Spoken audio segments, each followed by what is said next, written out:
Hello, everybody. We're doing this thing live, baby. This is a brand new experience for me. I'm used to being able to, Oh no, I could not connect to my realm. Hold on. What an embarrassing start to the stream. No, I've always been a little bit hesitant to do some live streaming because I like the safety net. I like the security of being able to edit things out, like awkward pauses or moments like that where I'm trying to connect to my world and it doesn't connect. How embarrassing. But I guess while it's continuing... Oh, here we go. While it's continuing to load, I can chat with you lovely people. So anyway, this is my world. And I guess I can share a little bit of context about why I'm streaming for the first time.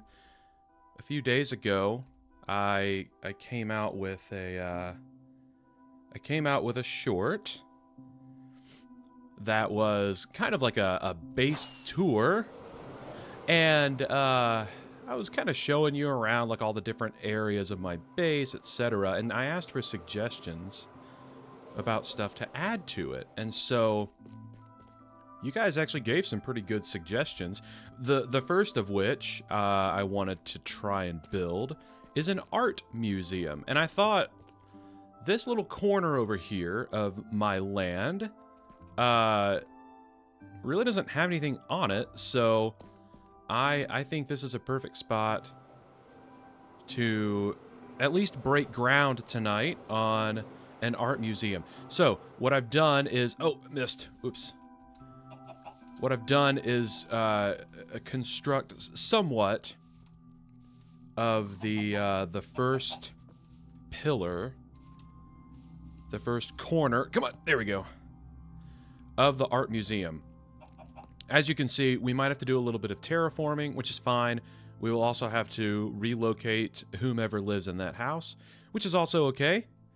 I asked for their permission, and I'm not even sure I'll keep this emerald block here as the foundation. But my idea was that this right here would be like the outside corner, because as you can see, I still have my beacon superpowers out at this corner.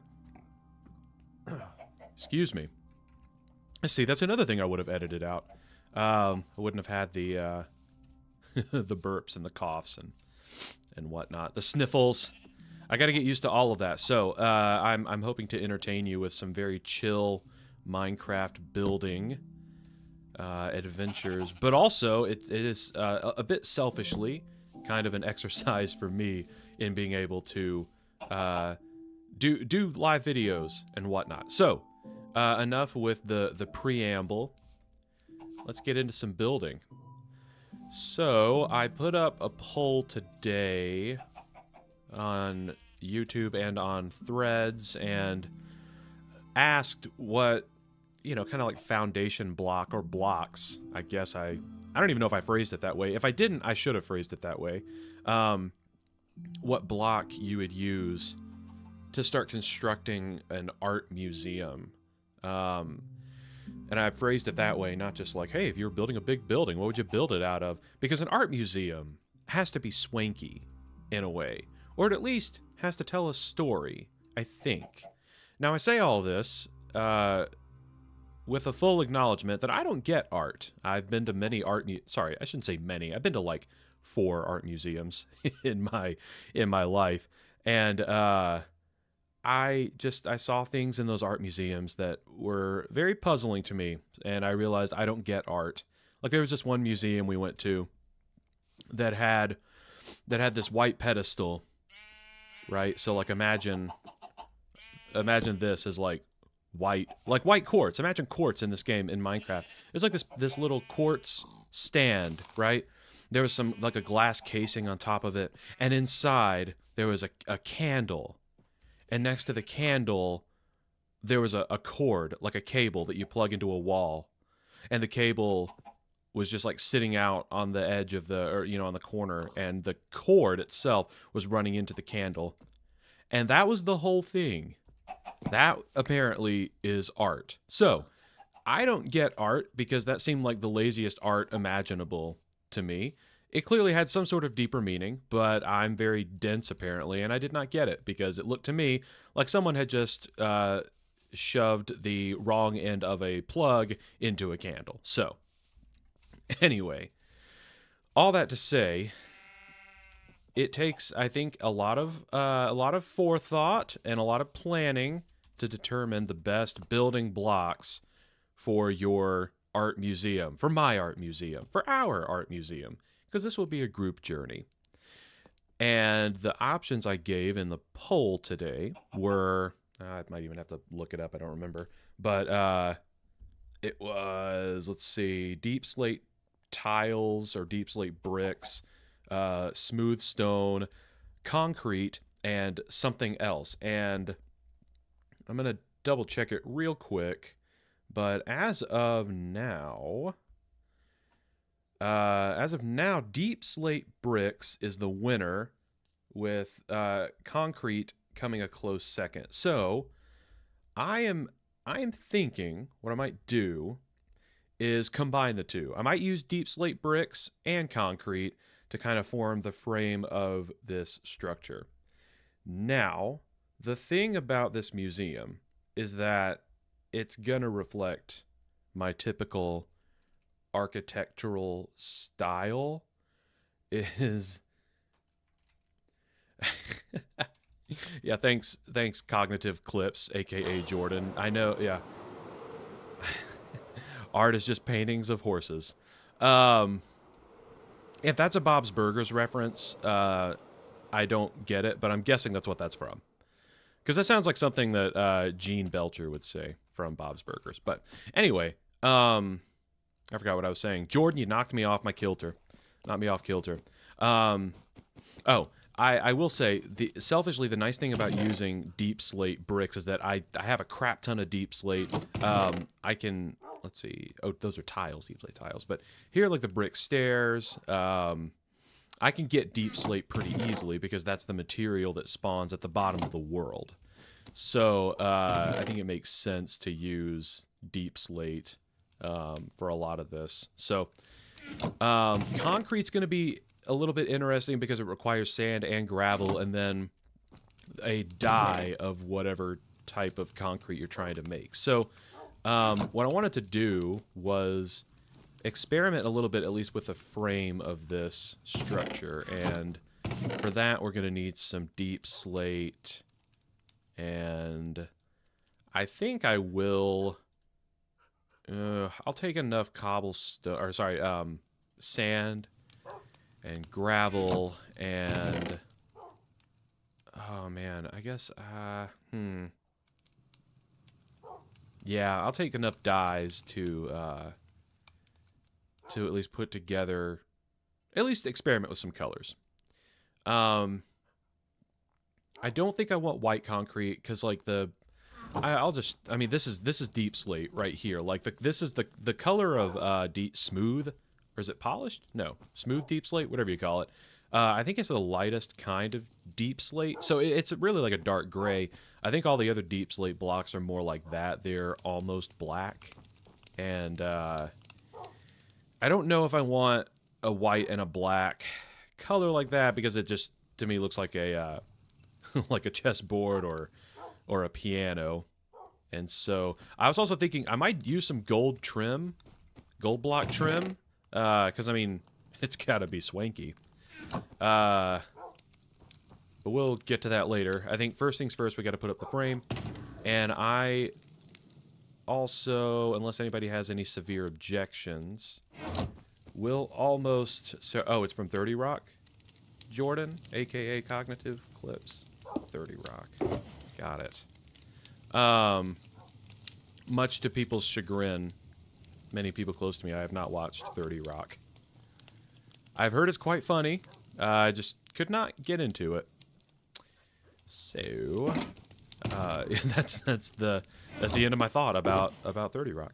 Oh, here's a deep slate brick, by the way. If you've never seen this, that's kind of what it looks like.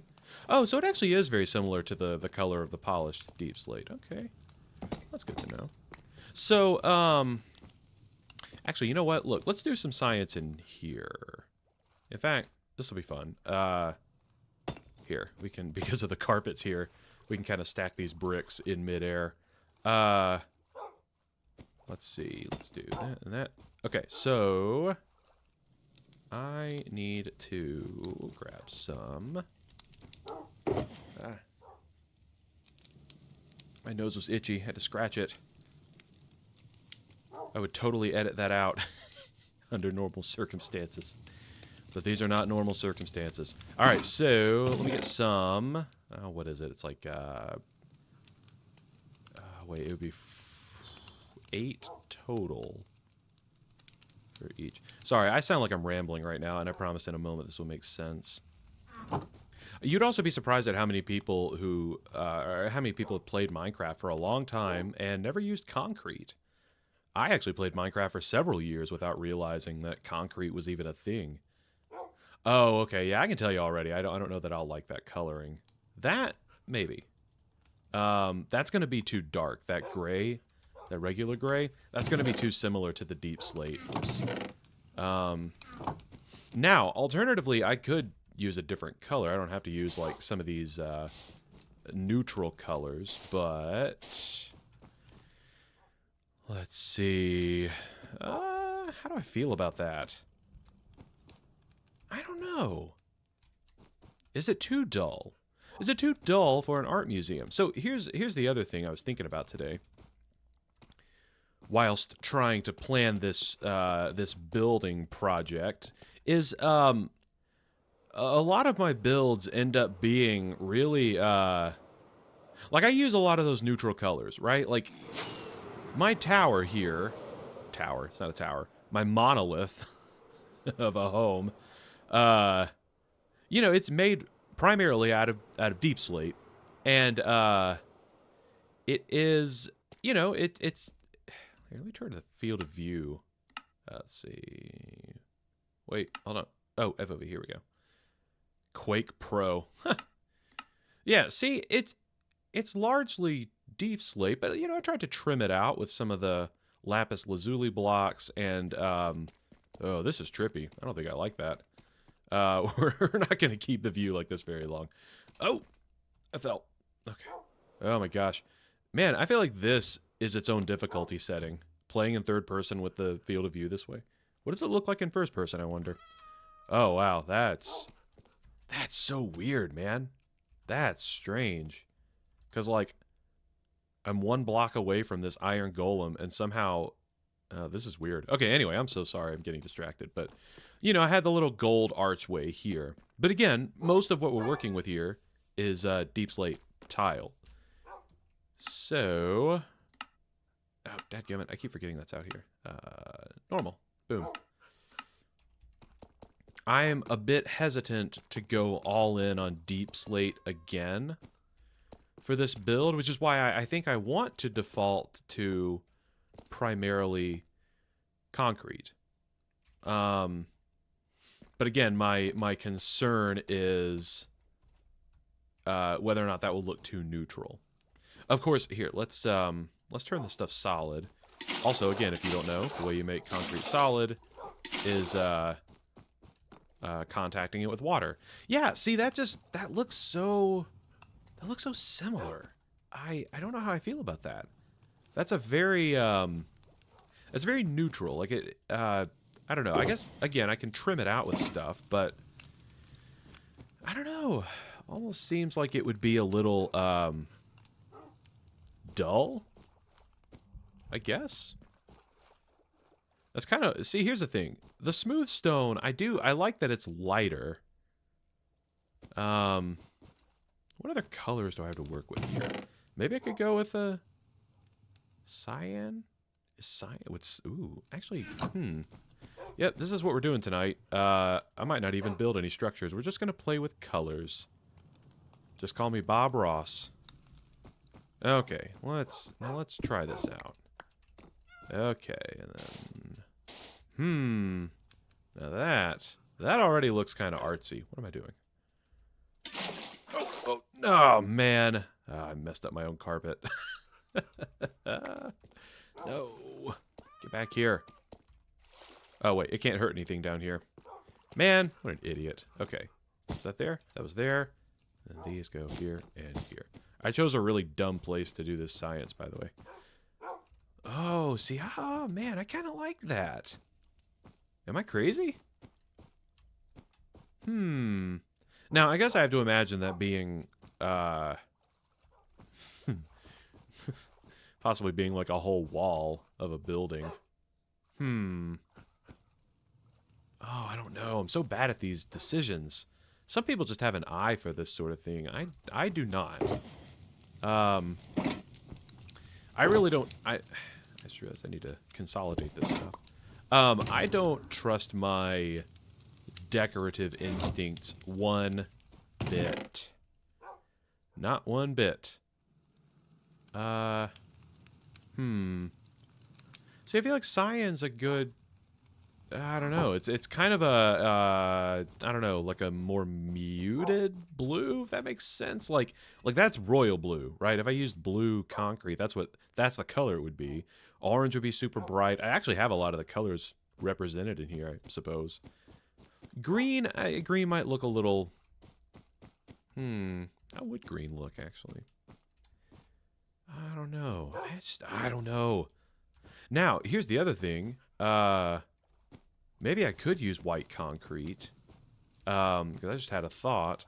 What if I did something like this color scheme here, and also added some... Because I just got some inspiration from this right here. That's a lot of, like, light blue and gray.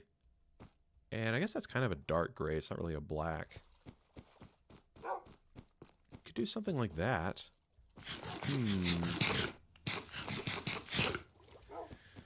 Let's see. Let's see. Yeah, I mean, this light blue would be a little obnoxious, I think. Cyan wool, cyan wool would, I don't know. It's a little more of like a neutral blue. Maybe not gold, maybe not dull. It's more like a neutral type of blue, more so. Oh, I don't know. Okay, so the thought I just had, I guess I can also use quartz for this part. Ooh, okay, now here we go. Okay, so here's the thing.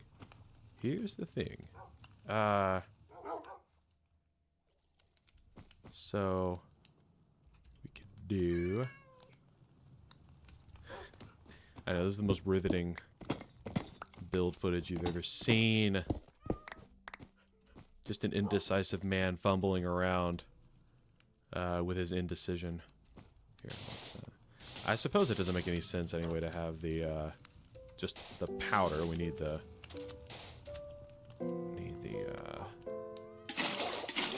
oh no, dead gummit! Oh my gosh.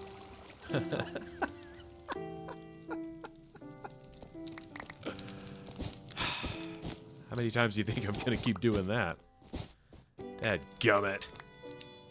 Such an idiot. Okay. So that goes right. That's right. Okay, so I kind of had that there. Wait, did I have this? Okay. Good gracious. I really should be doing this outside. I don't know why I insisted on doing this science in here. Just decided to give myself an unnecessary challenge. Yep, gotta be quick on those rewrite clicks. All right, so got my blocks. Actually, yeah, let's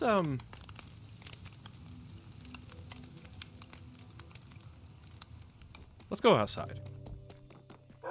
Let's go outside. That way, if I need more space, I have it.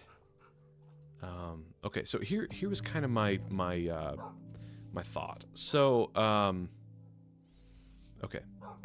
I was trying to think like columns, right? Like you can kind of do, I don't know, maybe something more like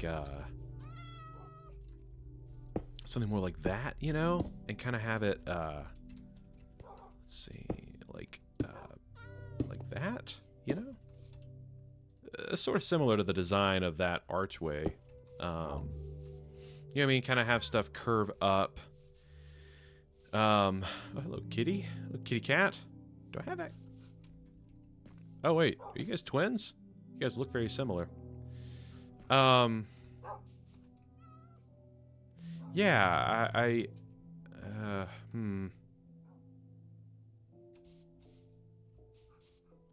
So here's the thing. Here's what I could do as well. I could create kind of like a deep slate tile back wall that you see from the outside. And see, well, but do I want something that boring being visible from the outside? Like if I'm flying back to base from that direction, do I want to look and just see like a big cobblestone, or sorry, a big deep slate tile wall? I don't know. I do not know. I guess ultimately it I won't know until I actually start building stuff. I do think I might use quartz though. I might not use white concrete because I do kind of like the subtle texture that it can give to the structure. That is one thing about concrete that can become a little jarring when it's all... Here, I'll turn off the HUD so you can see. Like when it's all together like that, there are no indentions or lines in it, so it creates a pretty smooth look. But for some reason in Minecraft, I like that sort of blocky texture to things that I build. So sometimes I have a hard time deferring to concrete because, I mean, much like concrete in real life, if you just have like a slab of it, it is, it's very flat. But I do think one thing I will do, I will, at least to start out, I will build the frame of this thing, like the foundation frame of this thing, out of deep slate bricks. I think that makes sense. I also think I need to make more... how do you make cyan wool? Cyan wool. Crap, how do you do that? Let's see. No, wait. Cyan dye. How do you do that? Oh, green and... Oh, okay. Okay. Ooh. I am gonna be burning through a lot of cacti then. Ooh, let's see. Would it be prudent for me to make a cactus farm? You know what? It might. Let me just ever so quickly, let's see, plant a few cacti. I also, here's the thing, I don't know if they need to be in the sun. I have no idea. But I think right here is as safe a place as any. Fun fact, I used to have a little line of cacti down in over in my farm area, and I can go show you that where they were in a second. But I had to take them down because I'm pretty certain that all of the bees that I had out here were impaling themselves upon those cacti and dying. So I used to have this little row here, like lined with staggered cacti plants, and after a few days, like I realized that every time I was coming over here, I wasn't seeing any bees fluttering around, and the beehives were completely empty. And so I thought for a second it might be these sweetberry bushes because those are thorny when you touch them, but for some reason I don't think they affect bees. And so my only other guess was the cacti, and lo and behold, I took away the cacti, brought some new bees back over here, and they've all been alive since. So, it's terrible planning on my part, but I recovered from it and I learned. So no harm, no foul. Except for those bees. Those bees definitely died because of my stupidity. So anyway, I don't think there is anything that can be harmed by my new placement of those cacti. So here's hoping. Okay, got myself some cyan wool. I mean, wool. This is the dye. I don't actually have the wool yet. I do have a lot of wool, though, of each color. Kind of proud of that. But I do need a lot of... Okay, so I'm going to need a lot of gravel. Suppose I can also put this stuff away. As it is evident, I will not be needing it. Ooh, that's right. Okay, so I do love the chiseled quartz blocks. I also like the quartz pillars. Quartz bricks. Yeah, there are a few things I'm going to definitely be using. Besides just concrete and deep slate. But... Actually, I'll show you my... give you a closer look at my bedroom area than in the short that I uploaded, but you know, use quartz quite a bit in here. This is like super swanky, I think, for Minecraft. I'm not sure that I would actually like sleeping here in real life. It almost feels... I do like the open concept, though. I don't know, maybe I would. I mean, could you imagine, right? Like, this is your view waking up each morning. You're just like, ah, look. There's my aquarium. There's my map room. There's my lava. Dangerously close to me. Oh, look, there's my even closer lava. I think it could be pretty comfortable. But anyway, quartz, man. Quartz is where it's at. That stuff is nice. Super nice.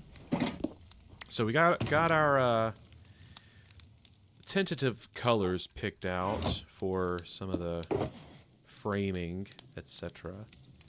And here, let's put this in here and put the quartz here, and the deep slate goes here. Deep slate, and let's make a chicken. Nope. Throw away the dirt.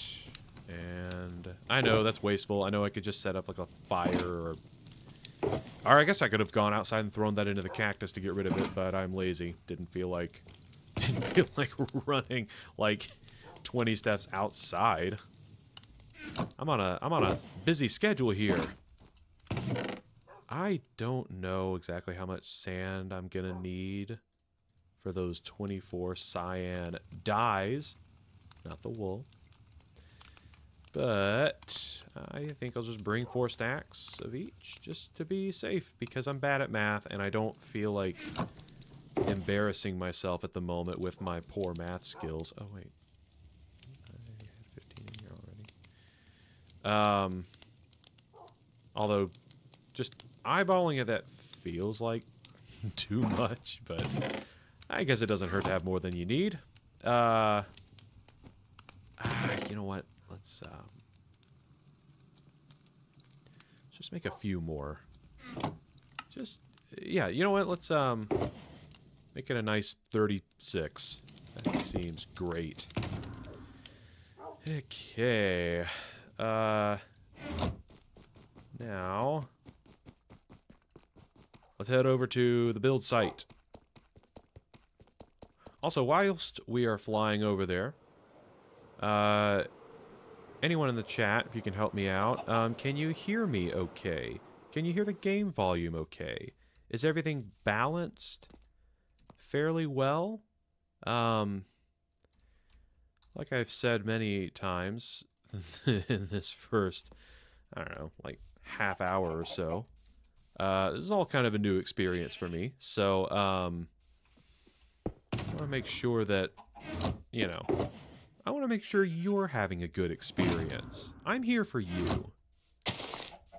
Let's see. Probably want a stone cutter. And let's see.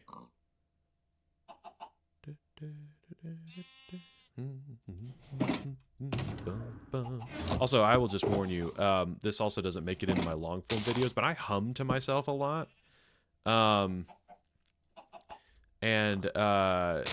Sometimes it's like, okay, so this is gonna be kind of a long-winded thing, but basically, I sing in a group at my local church, and I sing bass a lot, so I often will sing the bass line to songs that I know, and if you hear that by itself, it's almost nonsensical. Oh, Jordan, thank you, bud. I can see your typing, bud. I appreciate you watching out for me.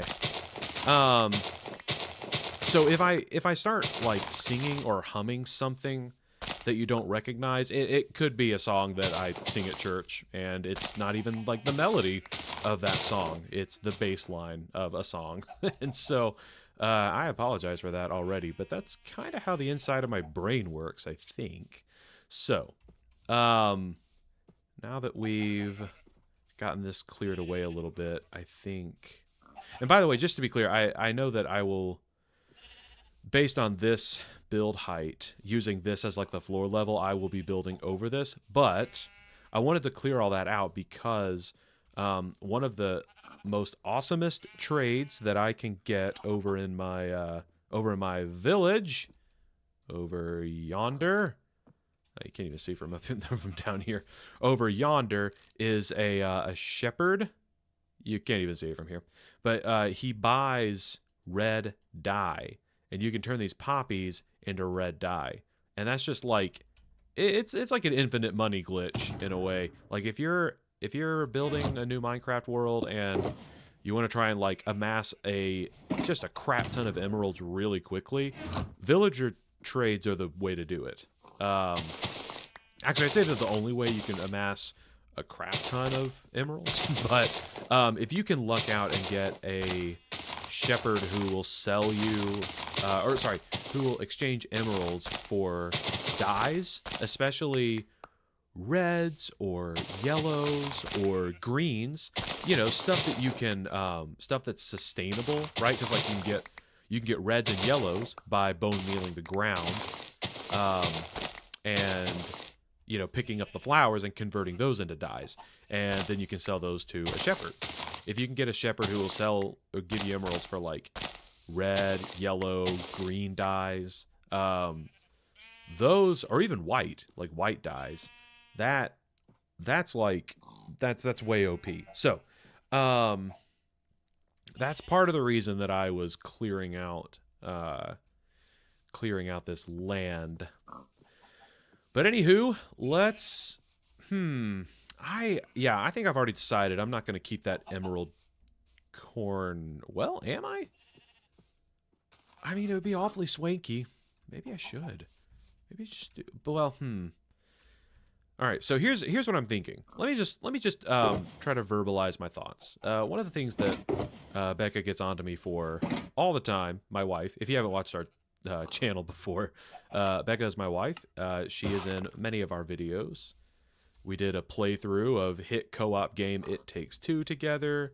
She is an integral part of our Valheim series and our Return to Moria, our brand new Return to Moria series. But one of the things that I think gets on her nerves that I do is apparently I don't like finish my sentences or my thoughts or whatever. And so I'm going to try to be better about that. I'm going to try to be better about vocalizing my thoughts and my feelings. Not my emotions, because I feel nothing. But my plan in my head is basically to... In fact, here, let's just go ahead and get started. Let's just start building stuff, and if I hate it, I can tear it all down. I have beacon powers, so I can mine stuff really quickly anyway. My thought here, whoops, is to basically put down, let's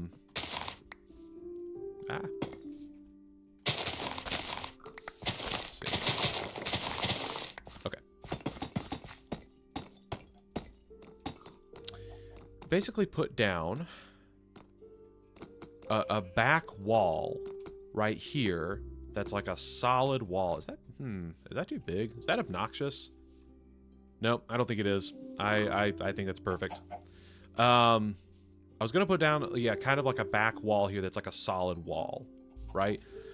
And then the other 3 walls, at least on this upper level, that's right, I've decided this museum is gonna be 2 levels, and as we proceed along in this building project, you'll see what I'm thinking of, but basically the wall here will be a solid, whatever materials I decide to use, the wall will be made of that. And then the outer walls here and most of the entrance, which I'm thinking will be, I don't know, like I'll actually do some counting once I've got the frame up, but it's gonna be like here-ish. And ooh, you know what? Maybe I won't have to move that house. I might be able to keep it there. Congratulations. Oh wait, is there anyone even in here?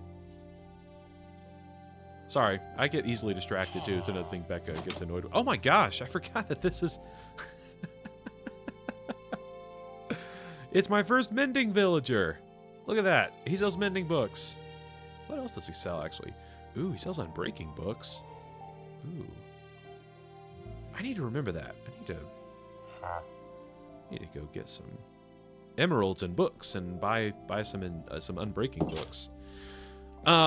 Anyway, my idea was to have 3 sides of the build, or 3 sides of the upper level, primarily glass, and then sort of this back wall here as let's see. Going through this land too. As a wall of whatever materials I decide to use.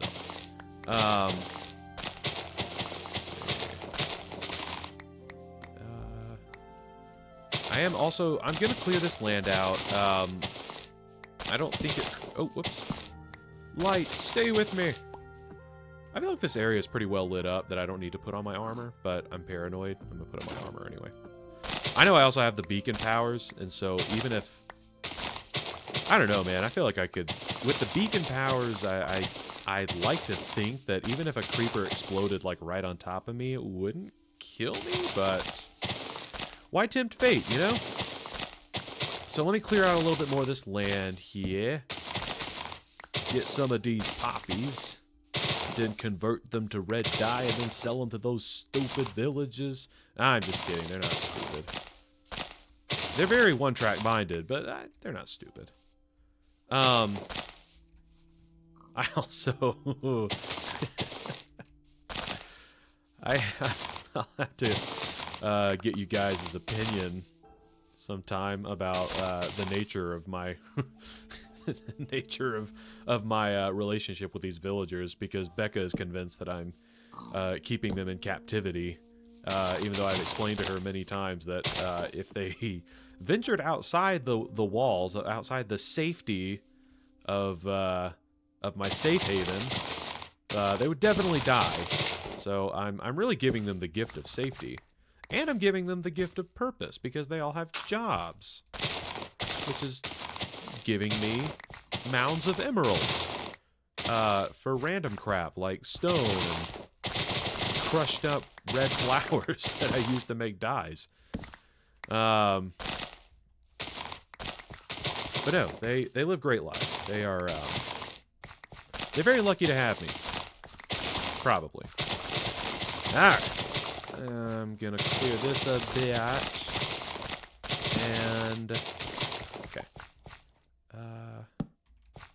Let's see.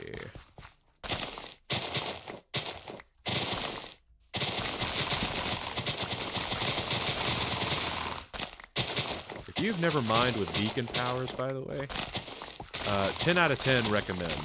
I guess this isn't mining. If you never dug anything with mining, a mining power from your beacon, right? Like this guy here, haste 2. That is not haste I. Haste 2. Let's see. It is incredible, because as you can see, and I'm using a diamond shovel as well. it's pretty great. You can... I mean, I can't even think of like a real-life equivalent. It's almost like... I mean, I'm basically mowing the lawn. Like, I'm not having to dig up individual chunks. I'm just, like, breezing right over it, you know? Oh, that's what I should name this shovel. I should name it the lawnmower. Okay, so, don't let me forget, chat. The shovel will one day be converted into a netherite shovel. One day. Maybe I'll stream that, too. Maybe you guys can watch me, blow up netherrack using beds in the nether, and you know, try and farm ancient debris. But yeah, I want to name this guy the lawnmower. Although I guess I can name it anytime. It just, I don't know. Seems like such a momentous occasion, such as receiving your name, should also accompany a makeover. Like getting covered in a powerful substance from the underworld. A powerful mineral. Okay, so got a little bit of land cleared out here. And do I want to extend that? I don't know yet. You know what? Let's not get ahead of ourselves. Let's work from this corner. Let's just see. Boop. Let's just see what I think about the dimensions of this, based on that layout. Yeah, that needs to go out a little more. Here we go. Come on. Come on. Okay. Bam. Bam. Yum. Golden carrots. Would you eat a golden carrot in real life? Anyone? I don't know if I would. Like, if there was a carrot, like, you know, with crushed up gold powder on it or something. I don't know if I would eat it. You'd have to do a lot of convincing to get me to eat something like that. It'd be super weird. Ooh, you know what I just thought of? I could kind of have the... One other thing I want to do to my whole land, like just this whole area, is have more pathways connecting things. And so one thing I just thought of is maybe having... Could either have a pathway that kind of runs along this edge here of the village, you know, kind of swings up this way, or I could have a little gate that just exits like right there, that allows you to come across here and then make your way over to the museum. And of course, eventually there will be a lot of other things on my land. I want to eventually set up displays for different, I don't know, almost have like an extended zoo throughout my compound. Like over there would be a perfect place to maybe put like a little grove for some pandas.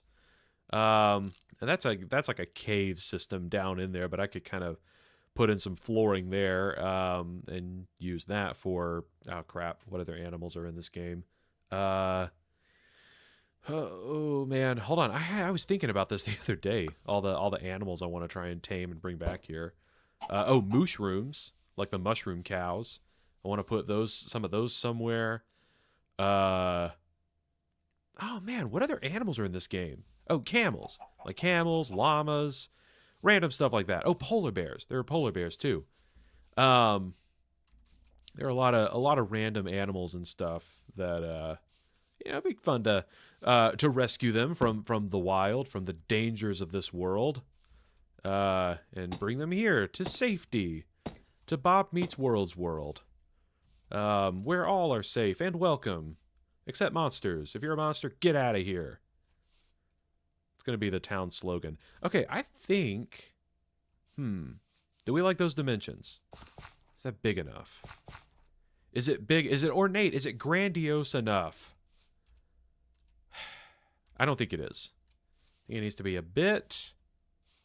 I think it needs to extend out a bit more. Let's see. Wait. Here, let's By the way, I also randomly am a perfectionist about random stuff, and oh wait, hold on, where are the I saw them. Oh my gosh, I'm an idiot. I have to use this. I chose this stack of 56 deep slate because once I added these, I knew that would make an even round stack of 64. And that is that's like very aesthetically pleasing to me. I like having those. I like in Minecraft, 64 is kind of like a round number, quote unquote, because that's like the max number of things you can stack, like of any item. Now, not every item stacks up to 16, as you will know if you've played Minecraft. But 60, like no item will ever stack higher than 64. So. Anyway, get this cleared a bit. I feel like once I have a good idea of the space that this will all take up, that will also help me. I am a visual learner and a hands-on learner. I don't know that I'm really an audio learner. I don't know how you would say that, but excuse me. I do not learn as well by just listening to things. So, I need hands-on demonstrations. Or I prefer them. That's probably a better way to say it. I don't want to sound demanding. I prefer hands-on demonstrations of things. I like to be able to, if I want to learn how to do something, I'd like to be able to try it. Rather than like read about it in a textbook.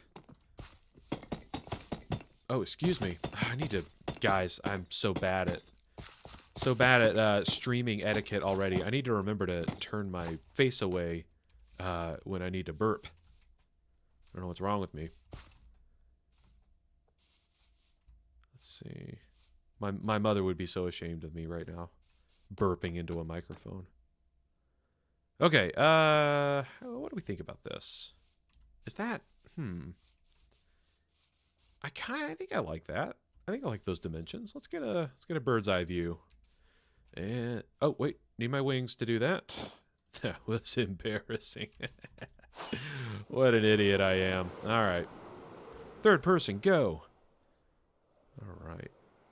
You know what? Sometimes it's also fun to just like fly around and look at your world.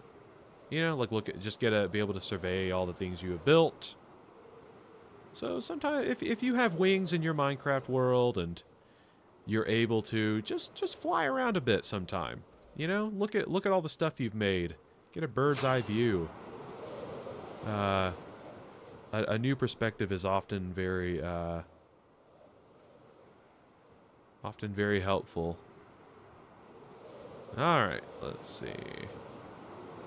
Yeah, okay. I like that. I like those. Well, no. Hold on. I just thought, I do think I want that. Let's see. Oh, so I want my rockets. Okay. I would like for the long. I would like for the build structure here to be longer. So let's bump this out a few more blocks, maybe 4 more. See how that looks.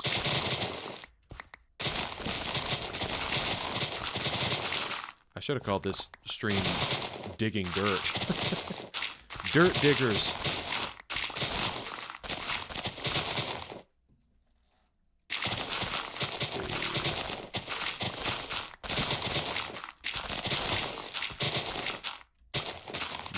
My wife just walked into the room next to, so I'm recording in our office at home, which is right next to our bedroom at our home, obviously. And she gave me the thumbs up symbol. I don't know what that was for. It could just mean that she loves me. And that she's rooting for me. But hopefully that means that the stream is going well. But there's no way to be sure. Let's see. Okay. I think that's good. I think having a rectangular shape is more aesthetically pleasing to me than having a purely square shaped ish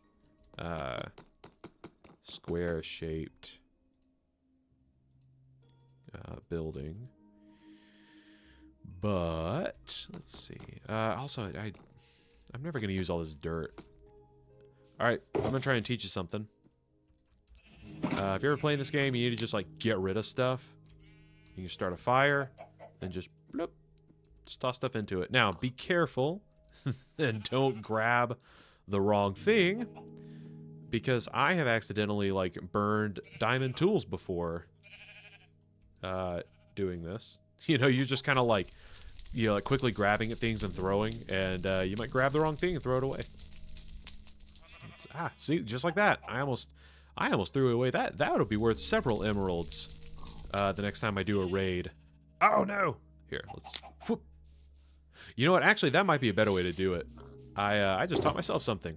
Yeah, if you ever need to just like get rid of a bunch of items, that's a quick, easy way to relieve yourself of that burden. Oh no, it's raining. Oh no.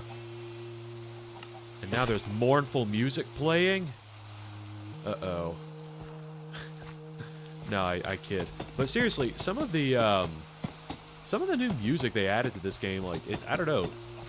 It's not funny in that, like, I know the music is not meant to be humorous, but, like, by comparison to what Minecraft's, like, only music used to be,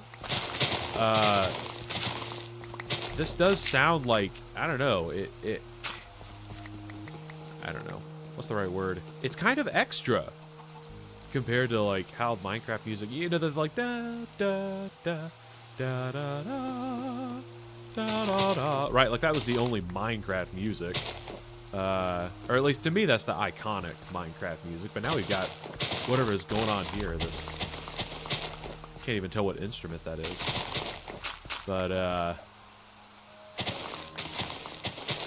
is that a piano? That sounds like a piano, I think. Synths, maybe? Are those synths? Maybe. Maybe not. I don't know. I don't know nothing. But anyway, I do find the music to be a little, like... to me, it almost sounds more melodramatic than I'm used to out of Minecraft. So, I just think that's kind of funny. I don't know if I'm the only person who's ever thought that, but... if so... I apologize to everybody out there who loves this music. It's nice. Doesn't sound bad. It's just amusing to me. I guess it's not what I expect from Minecraft. Alright. I decided to move this stuff up here because, I mean, shoot, maybe even really soon. I should be filling in this floor. And did not want to... I mean, I wouldn't have buried all of that stuff, because, I mean, that would be pretty dumb, but, I did want to, you know, take some initiative, go ahead and move some stuff. Alright, so, we're making great progress. It's been an hour, and I've made a giant deep slate brick rectangle. We're doing great. Alright, so, ooh, you know what? Okay, so I think one thing that'll help me visualize what I've got going on here is actually creating the columns that I'm going to use. And that might be where, let's see, that might be where I'm able to use, yeah, I want to try and, like I said before, limit my use of just like straight deep slate. And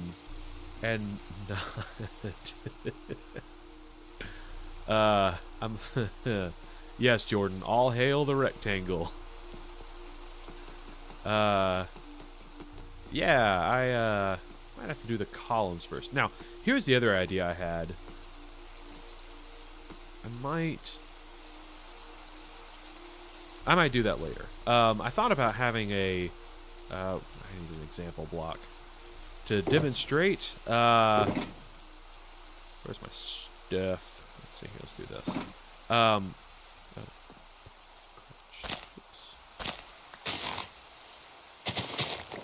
Okay.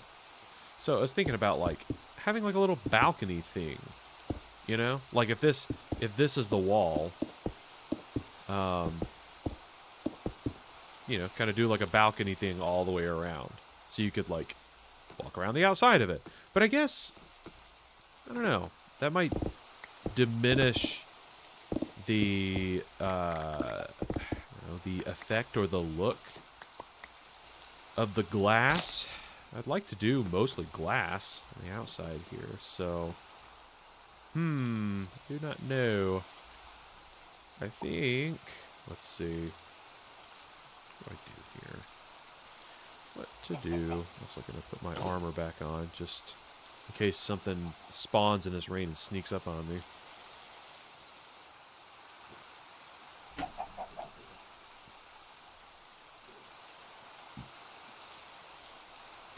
Also needed to take a sip of my beverage. Yeah, Guys, I'm so indecisive. I'm so bad at this. Oh, excuse me. Excuse me. So sorry. Alright, so. Maybe I do want to keep the emerald corners as like a foundation piece. Maybe. Do I? No. I don't know. The more I think about it, the more I don't know that I like that. Alright, so I need to stop being indecisive, though. I need to just go ahead and put up at least the wall over here. And, let's see. Where's my glass? Where is it? Oh, here. No, what am I looking for? I'm not looking for glass. I'm looking for this stuff. My cyan. The dye and stuff. Okay.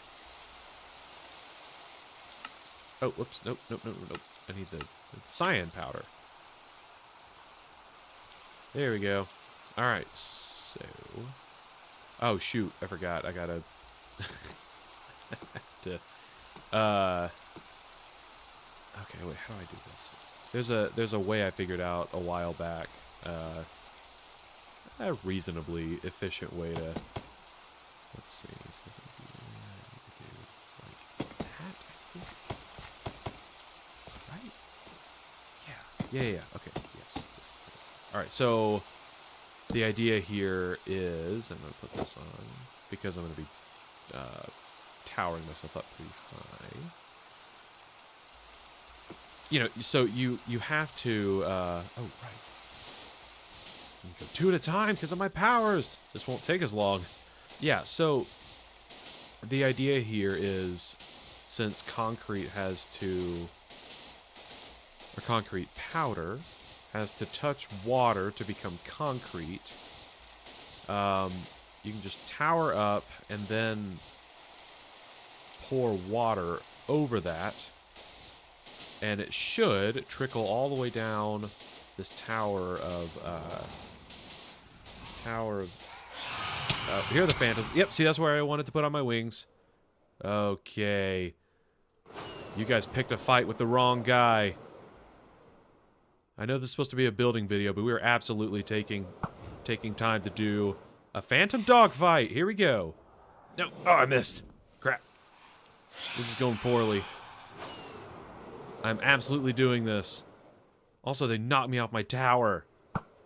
Yeah! Got one. That's one down. One bogey down. Watch your 6. Whoops. I need to watch my 6. I need to make sure I don't fall. Alright, phantoms. You asked for this. That's what you get for knocking me off my tower. Oh, I thought I got him.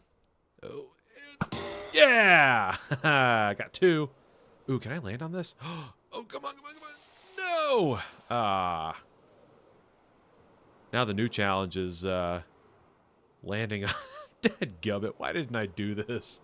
Why didn't I do this during the day? That's so dumb of me. Man. Oh, no, can't get there. Crap. Okay, hold on.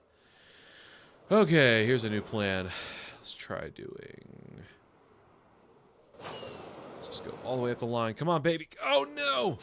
Dadgummit. Here, we're just gonna... Haha, I did it. Nailed it. Nailed it. Okay, actually, I feel like I need to, just try and hurry before more phantoms spawn.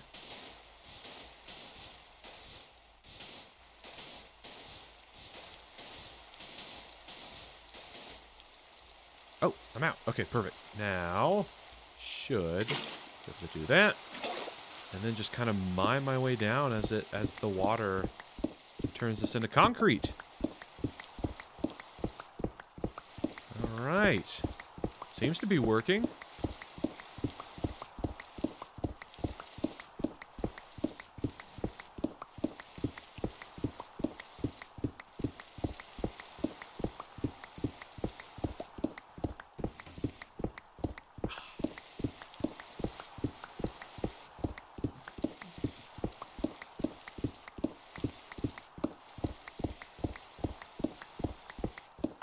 Alright, we're almost there.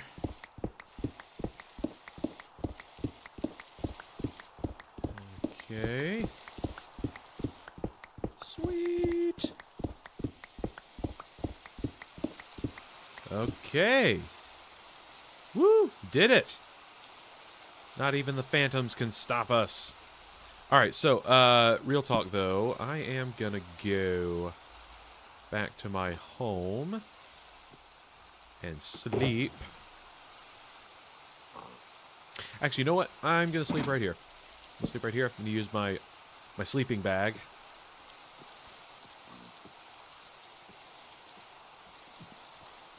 I actually don't... can you name beds? Okay, quick... where do I have the... Yes, I have it in hand. Let's see. Oh my gosh, I can name this stuff. This is the sleeping bag. Oh, whoops. Nope, that would have been embarrassing. Oh my gosh. I can't type. Okay, sleeping bag. And this is lawn... Ooh, wait. Is lawnmower one or two words? Hold on. Lawnmower. Lawnmower. Oh, it's two words. Oh, man, that would have been embarrassing, too. Okay, there we go. There's the lawnmower. Is that how you spell lawnmower? Do you ever write out a word and then look at it again and go, that doesn't look right. Something about it now doesn't look right. That's what just happened. I was like, lawnmower. It's like, that can't be right. That's not how you spell that. Okay, perfect. So now we have the sleeping bag down. That way, if I'm towering up, you know, to create more cyan concrete, or I don't know, if a creeper creeps up on me, whatever. If for some reason I die in the middle of this project, I'll actually spawn back right here. So, great. Now let's get moving on this wall. Oh, because I'd love to get that mostly wrapped up. And then the rest will just be a matter of placing glass. So, let's see. Now, I'm thinking...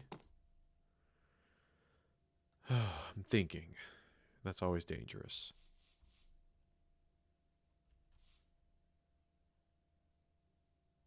I think... Oh, man. I kind of want to do like a 4-wide column. Or 4x4 column. Kind of like what I have over here. That'll kind of give some depth. I think it'll look like it gives some depth to the building. Ooh, you know what I could do? Oh, I just thought of something. I could do, Let's see. I could... Oh, I don't know what to do here.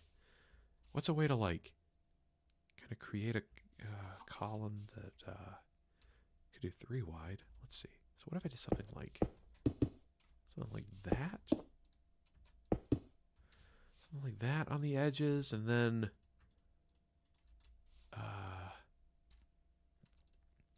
like something like that on the outside, maybe? Right, how does that look? Does that look bad? Does that look good? I don't know. I guess it's entirely up to me. What does that look like? Now, should it be reversed? That's the other question, I suppose. Now, what if I did that? Like, something like that. How's that look?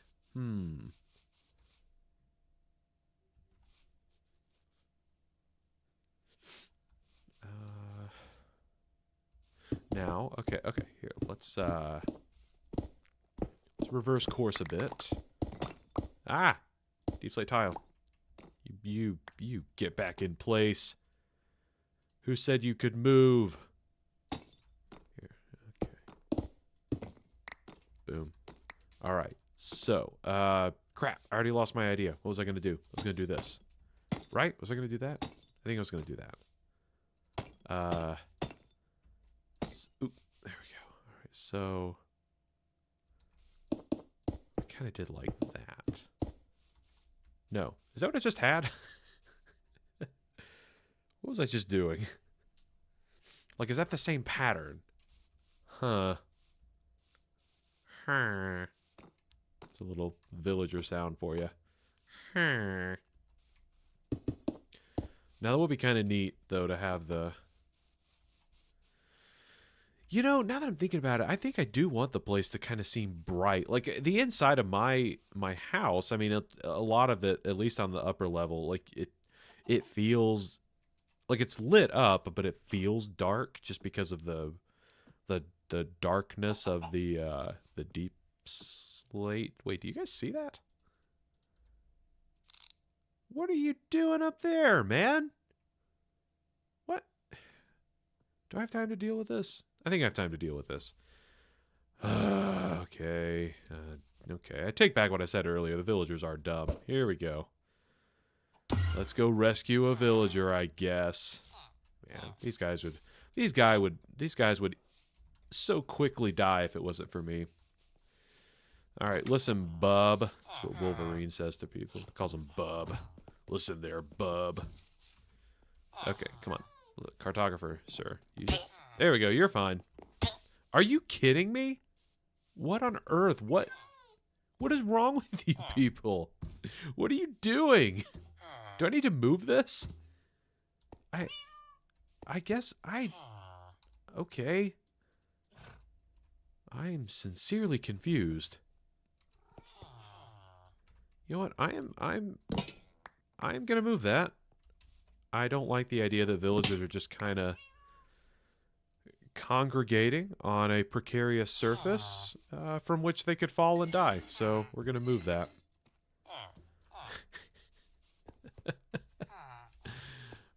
You guys have terrible survival instincts. Anyway, you interrupted my building project. Alright, now, where was I? When I'm not playing hero for these villagers. Alright, so... Here's the thing.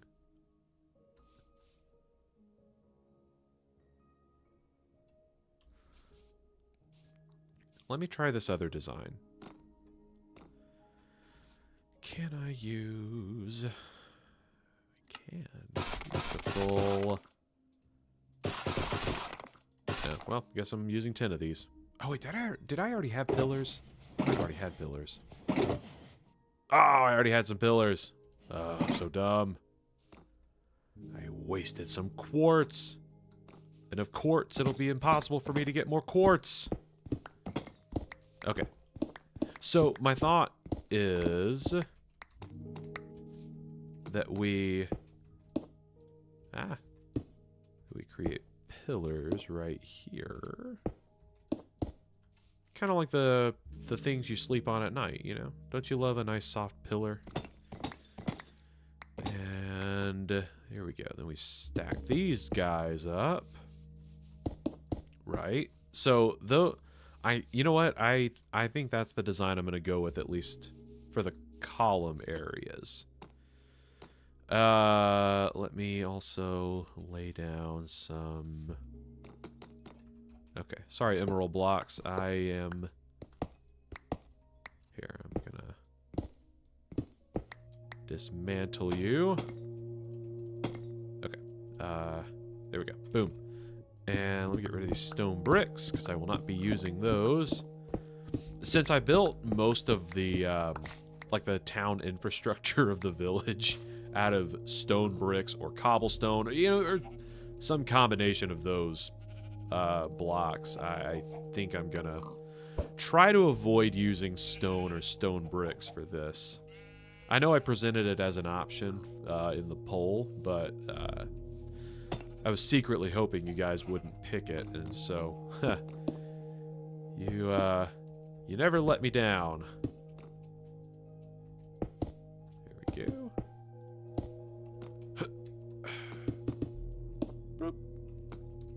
Okay, wait, so that used... How many did that use? 16? Use 16 of those? Alright, so I need 16 more of the quartz pillars. I guess I can already put these up. Okay.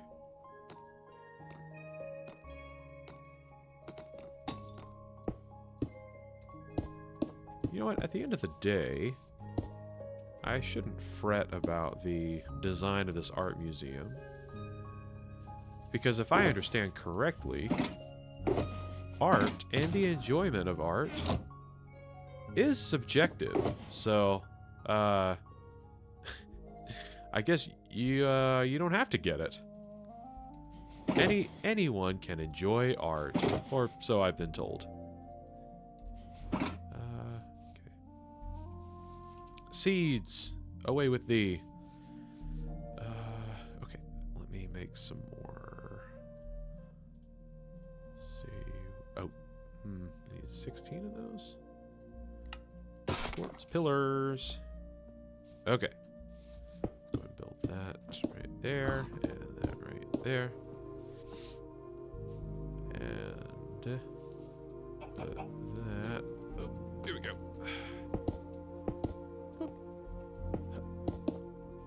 There we go. Bam. All right. So, okay. Now, here's the question. How do I proceed with the rest of the pillars? Because I don't want to take the glass right off of the cyan concrete. Maybe I should use deep slate bricks for this part, you know? Let's the nice thing about having silk touch tools is you can kind of play around with different glass designs without fear of breaking glass and not being able to get it back. So, man, so bad at this though. This whole thing where you have to place glass. Ooh, okay. I also just had a thought. Ooh, oh man, this would require. I can't talk. A little more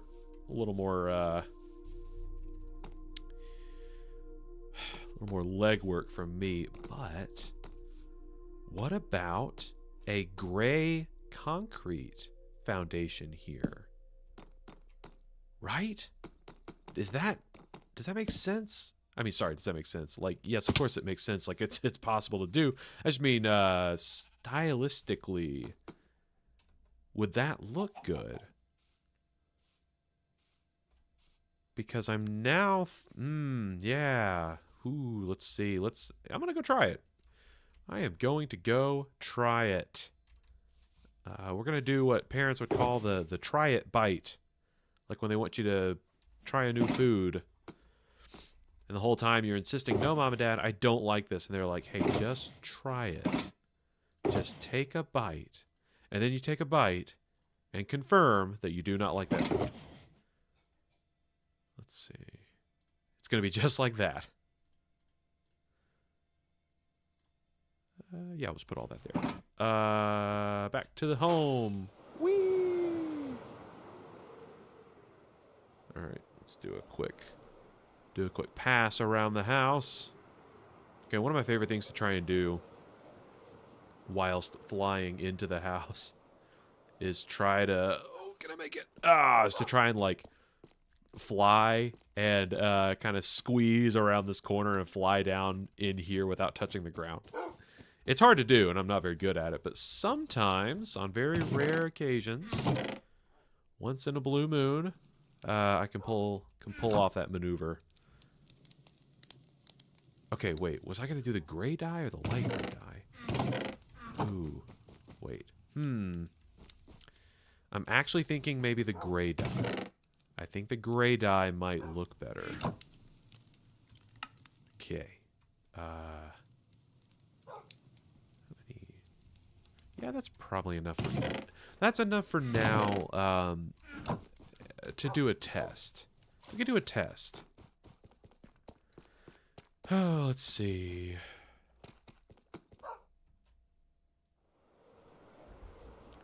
Whee! I love the wings so much. They're my favorite thing in this game.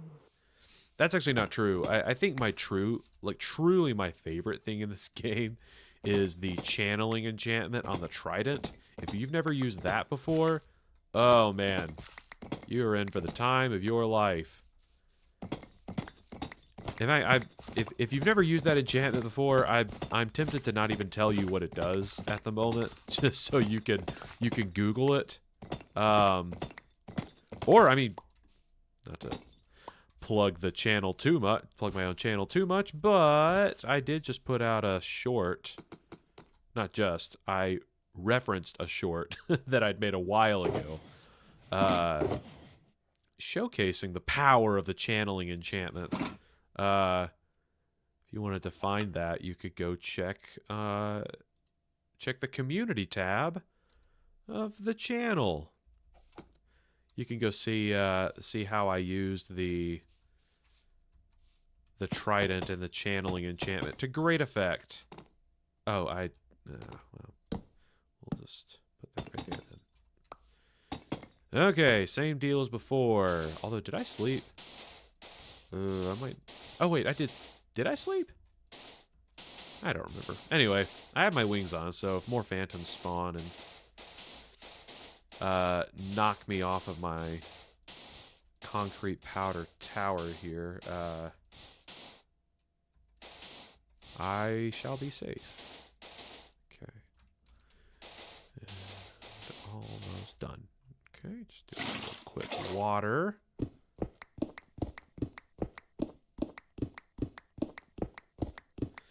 Every time I say the word water, I think of this clip that Becca showed me of an interview that Emily Blunt was doing. She was on some talk show or something, and she was talking about how her daughter, because she's married to John Krasinski, and so I think their daughter, I think she was saying that she kind of speaks with an English accent mostly, but will randomly say some words like an American. And so one time, the way she tells the story, her daughter was like, Mom, can I have some water? And she goes, no, sweetheart, it's water. And her daughter apparently was like, no, it's water. And every time I say the word water, I think of that story. It's so hilarious. Because, I mean, I don't think it sounds like I'm saying water. But apparently, to our friends over in Europe, that is what we sound like. So, if that is in fact how you think I say the word water, which is how I normally say water, please let me know. I won't change it, but at least I'll have that knowledge now. Let's see. Also, yeah, the gray concrete. Good decision by me. Yeah, that looks... I actually already like the way that looks better. It's got kind of a smoother look to it, and it helps the texture of the deep slate bricks stand out more. Okay, here we go. Yeah, baby. And you know what? I think that'll help break up the monotony of the build. Using different block types to give different textures. And that was actually one of the reasons I wanted to do this stream, also this Minecraft building stream. I feel like a lot of my builds turn out to be pretty, I don't want to say boxy, but they're always like, I don't know. They're, as you can see, they're always, or at least based on this, they're very like symmetrical for the most part. And I mean, obviously this is turning out to be pretty symmetrical as well, but like, you know, I tried to put in different textures on my home, you know, to kind of try and give it a little bit more character, make it look like it has a little more depth. Yeah, I don't know. I think I pulled that off reasonably well. So I'm trying to achieve the same thing here, but I don't want to just default to the same blocks that I always use. So I also understand that really the important thing will be the art inside eventually. So I don't need to concern myself so much with the blocks on the outside as much as the art within, or something cheesy like that. All right, so I definitely think like a big, just a bunch of big walls of glass, gonna be perfect. Perfect, I say. All right, how do I get this lined up? Come on, man. Let me get lined up here. Excuse me. Oh, wait, is that it? Oh.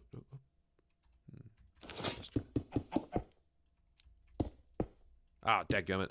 Whatever. I'm just gonna... Oh, man. Okay. Good enough. Close enough. Gosh, you know, some people and their ability to precisely place... Oh, did I get the wrong... I got the wrong pane. Okay. Yeah, some people's ability to, like, precisely and quickly place blocks in this game astounds me. I don't understand how that's possible. You know what I mean? Like, I feel like I have decent reflexes, but feels like some people with controllers and mouse and keyboard, it's like they just have these unreal twitch reflexes. And I don't mean twitch like the streaming platform. I mean like your ability to very quickly and accurately perform a small action, like a concentrated bodily movement. Dadgummit, I got the wrong one again. Okay. Here we go. Boom. I guess I can get rid of these random panes. Boom. Okay. Excuse me. I'm going to take a sip of my drink again.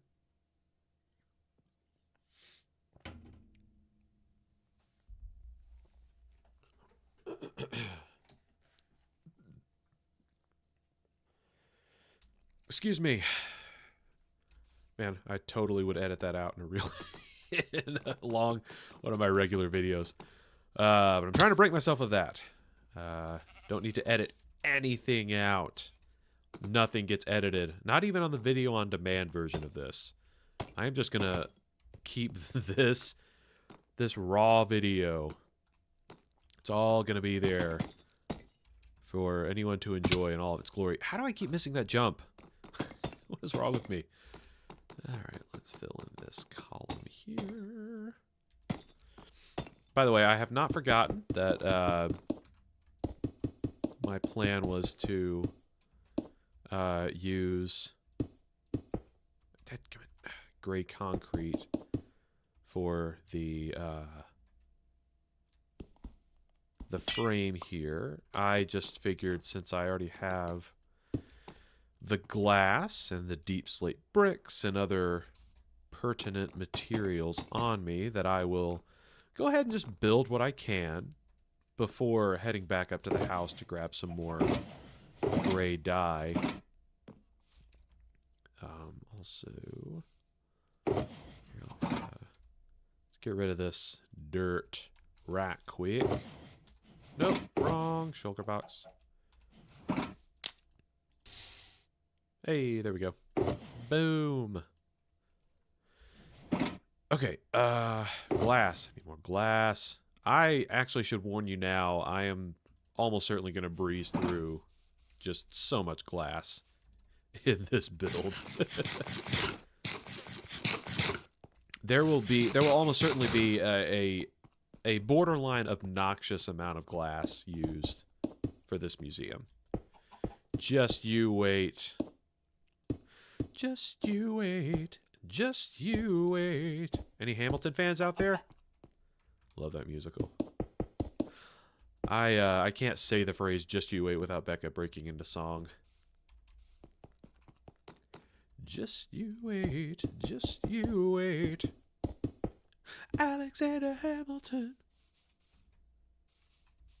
My name is Alexander Hamilton. Okay. I don't know how big I want the entrance to be here, so I'm gonna stop the glass frame right there.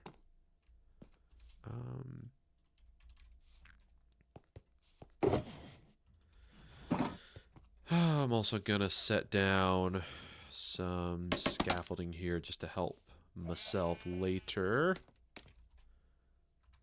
Ah, yeah. Well, oh, whoops. No, I kind of meant to do. No, that's not. There we go. That's more what I wanted to do.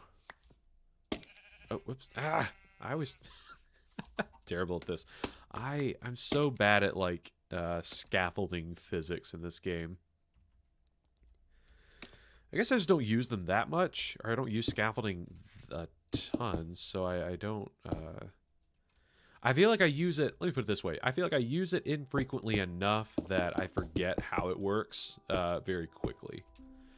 So then, when a time like this arises where I need to use scaffolding, I'm kind of lost about how it typically works. Alright, baby. Ah, man. Okay. Again, though, it's not a big deal to misplace the glass like that because we have a silk touch pickaxe, which means I can just get the glass pane back, which is fantastic. Alright, so let's also fill in this part of the glass wall. Let us fill in this glass wall, yeah?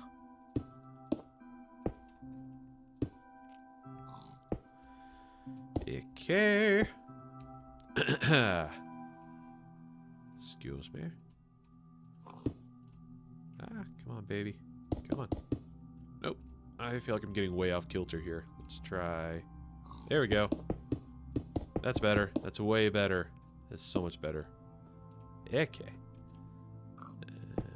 Go. Oh, come on. Nope. That's really bad. Oh, what? What am I doing? Well, I guess I finished. And the last section of this lower part that I'm going to do for now, I don't want to get too far ahead of myself, lest I decide to make some changes to the design. I want to minimize the amount of tearing down I have to do if that happens. But I don't know. I just glancing at this, I feel pretty good about it. Ooh, I'm really gonna try and maximize the usage of quartz and cyan concrete. Again, I want this structure to have a. I want it to have a lighter feel than my house. So, I will say though, I do think the concrete look helps. So actually, let's go ahead and tear away the deep slate brick to make way for the concrete.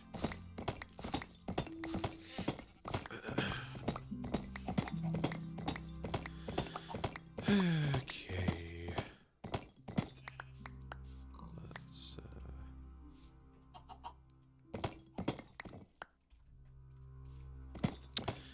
anyone watching this live or watching this later from the comfort of their home or their office or the bus or a basketball game or a plane. Actually, don't watch this on a plane because Wi-Fi is ridiculously expensive on planes. But wherever you are watching this, I thank you for being here. I thank you for watching me fumble through my indecisive building process. I feel like this is kind of an insight into how my brain works, especially when I'm working on some sort of...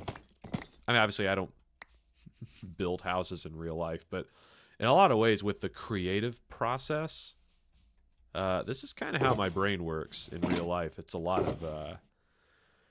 of delineating, right? Like I second guess myself a ton throughout the process of making something, and I feel like there's a lot of back and forth internally about the best direction to go with something. I am if you've ever heard of the Enneagram, the personality assessment, I am a type 9 with a 1 wing, which means I am by nature primarily like a peacemaker type personality, with perfectionist tendencies, and especially in like some sort of creative process. That is where my perfectionism comes out. I have to have a hand. What was I coming over here for? Oh, right. I also get, as you can see, very easily distracted. But yeah, I have anything that I make, I feel it has to be perfect. Obviously, I've never made anything that is actually perfect, but you know, I obsess over little details a lot, as a perfectionist will tend to do.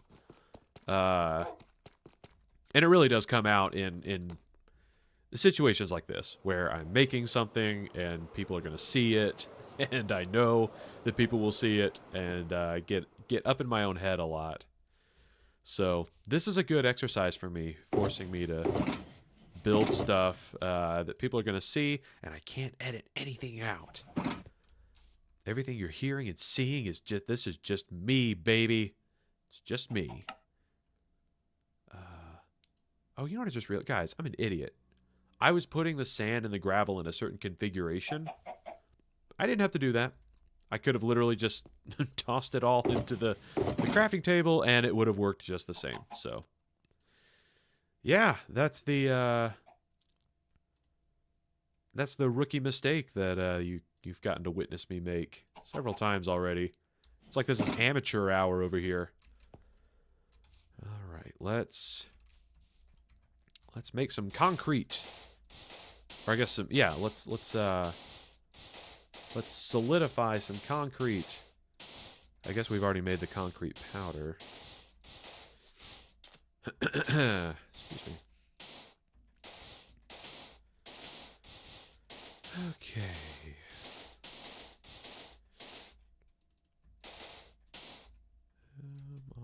Halfway there. Whoa, we're halfway there. Whoa. Living on a prayer. Ah.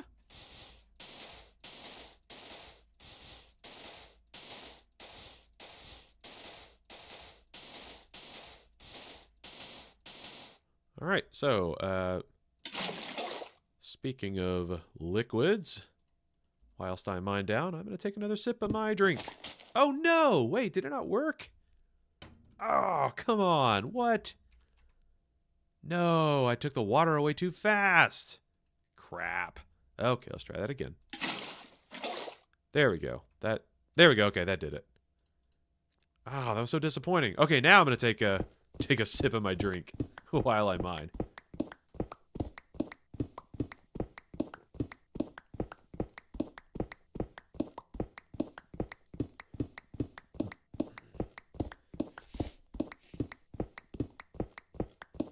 And I burped away from the mic that time.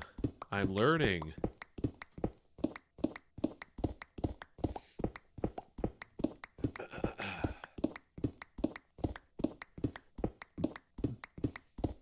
Excuse me. Yeah, actually, just kind of glancing at the structure so far from this bird's eye view. I mean, even up here, I kind of like the way it's looking so far. I like the variety of colors that are being used. The variety that is being used.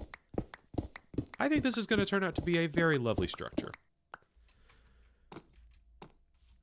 We will be able to charge... I will be able to charge people so much money to come see this. It's going to be great. People won't even know. They won't even know what a privilege it will be to see the art within this glorious museum. This will be a museum that Indiana Jones wished he worked for. And we're talking like Indiana Jones from those movies in the 80s, from the one that came out in the mid-2000s, from the movie that came out like last year. All those versions of Indiana Jones. They would all be honored to work at this museum. Okay. Ooh, actually, oh, I just thought of something. I'm gonna finish this, and then I'm gonna go execute on my idea before I forget about it. Let me finish this real quick. Hold on. This is going to make sense. My ramblings, they're going to make sense in a moment. Right now, I just sound insane, but I promise there's a reason. All right. Hold on. Let me go back home. Whee! All right. Let me try that thing I was telling you about earlier. Where I try to, like, land inside my basement. Here we go. Oh, come on. Oh, close. I almost had it. Okay, I think just for the sake of using materials I already have an abundant supply of, well, I do have a lot of sea lanterns. I'm going to use glowstone for the lighting in this museum. A, because I have a lot of it already, but B, I've already used sea lanterns a ton for my own house. And I gotta say, sea lanterns are like my absolute favorite lighting source in this game. I think they are gorgeous. I even use them for the mural of the channel logo, which I am very proud of, by the way. We can just stare at it here for a few minutes. Not a few minutes, for a few seconds. I'm not gonna sit here for make you sit here a few minutes and just stare at that logo, but anyway. The thought that I had that I wanted to execute on before I forgot was to actually put glowstone here in these... God damn it. I'm so terrible. Okay, here we go. Wanted to put glowstone in those corners. Because I'd imagine, like, in real life, they would kind of send a light beam, not a literal beam, not like that, but they would kind of send light up in this little corner, and I think that looks really cool. So we're going to roll with that. And I'm going to set that up on all these corners. Oh, come on. Break. There we go. And boom. And one more corner to go. We just got to do one more corner. Just one more corner. Rate my New York accent. 1 out of 10. All right, let's see. Oh, come on, baby. There we go. Boom. I did it. All right, cool. So, aside from the back wall, which I'll confess, I'm still not 100% sure I know what to do with yet. I feel like the frame is coming together pretty well. I feel pretty good about the size of the museum. I think we'll be able to build some pretty nice stuff here. All right. So about this back wall, what do I want to do here? What do I want to do? I don't know what to do. I don't know what to put on the walls of this museum. Bum, bum, bum, bum, bum, bum, ba, da, da, da. Okay, Okay, so I was just wondering if it would make sense to kind of do like a pattern of some kind. Like, I don't know. I mean, it's an art museum, so maybe we can do like a little mural type structure, perhaps. Let's see. I also wonder if the I wonder if that will kind of help give some contrast from the bricks. Whoops. You know, if I hadn't already done it in my house, I'd be awfully tempted to just do a pixel art version of the channel logo right here. And I guess I could have it in multiple spots, but I don't know, it seems a bit superfluous to have two versions of it over there and two more over here. Oh man, what to do? What to do? What to do? I can also just build a regular, you know, just build like a regular building wall and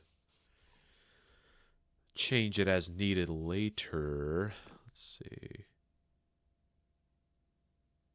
Oh, hello, sunrise. Let's get a nice look at this. In fact, here, you guys just enjoy that for a moment while I take a sip of my drink.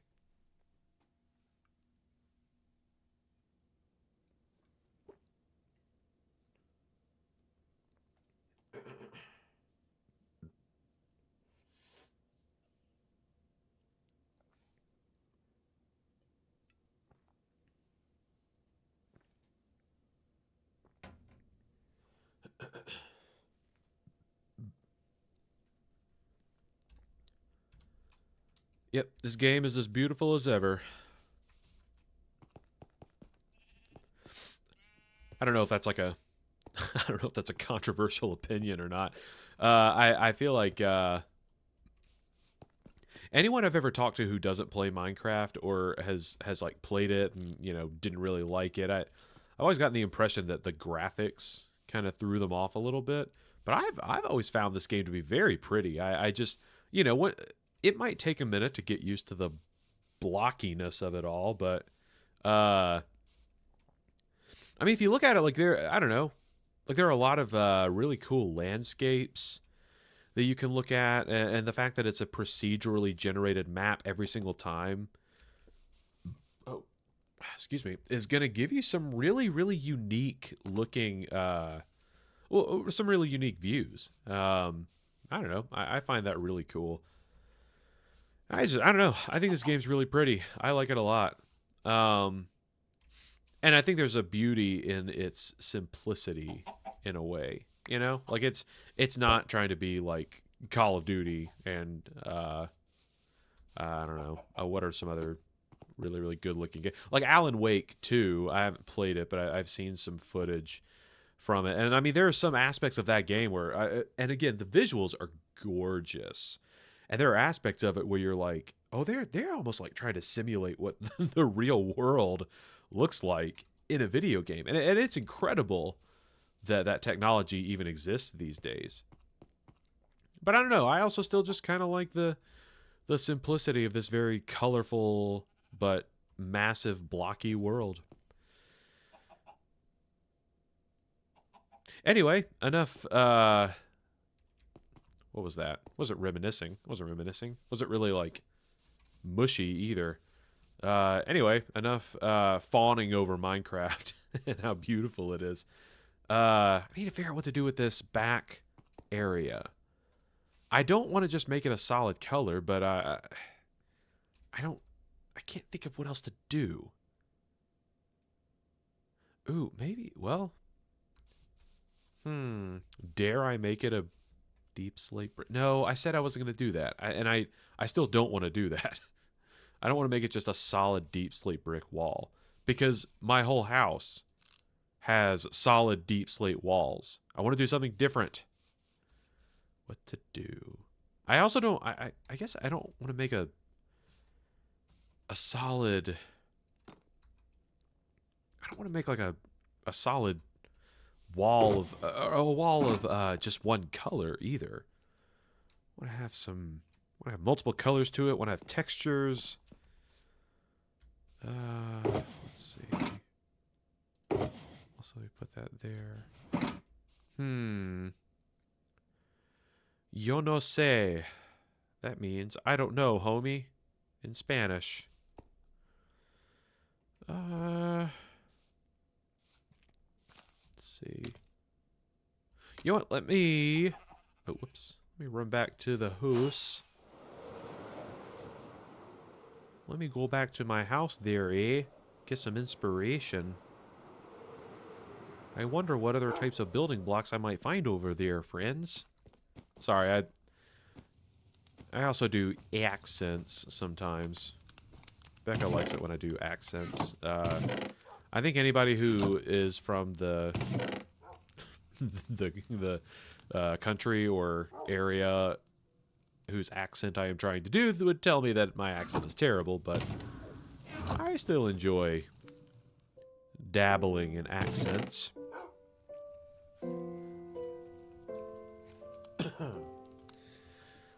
Okay, so let's see.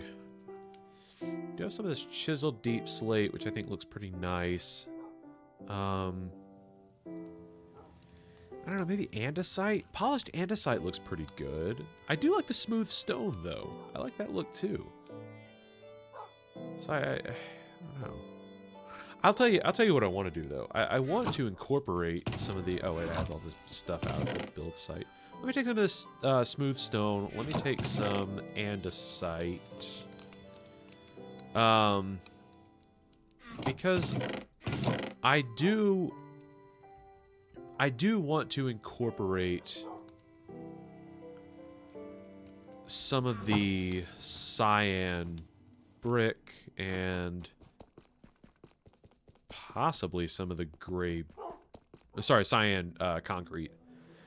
I do want to incorporate that and possibly some of the gray concrete into the wall, but I feel like I need a brick or a colored block to basically go like right here. And I don't know if that should be... See, now looking at it, I don't know if I like that. Okay, so now I'm wondering if I should use... Ooh, excuse me. Now I'm wondering if I need to use the cyan concrete as a sort of trim.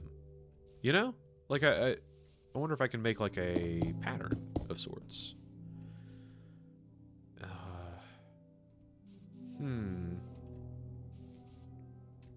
Actually, you know what? I think what will help me visualize this is determining the height of the building. So, let's... Oh, am I going to need more quartz for this? I might need more quartz eventually, but we can hold off on that for now. Let's go! That's what that Mario guy says. Oh, dead. I always forget. You have to place down bamboo that way. I always forget that, because I suck. Alright.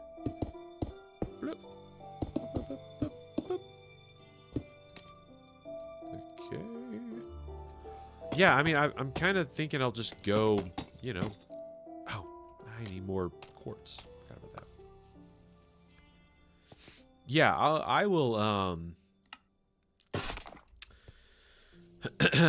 I will just go, like, 4 brick by 4 brick all the way around and just see how I think that looks. Because, I mean, I'm very vain, and I want this to be very tall. I want you to be able to see this thing from space. Let's see. Ah! That's what I get for being vain. Instant karma. And, oh, okay. 3, 4. Oh, 1, 2, 3, There we go. I was like, there's got to be a level of this bamboo that I can get to that'll let me go up the right height that I would like to go. So, yeah. We'll do that. Okay. And... Yay. All right. You just realized this that I'm doing here to be way faster than using the bamboo. Scaffolding. It's called scaffolding. By the way, Bob, you dummy.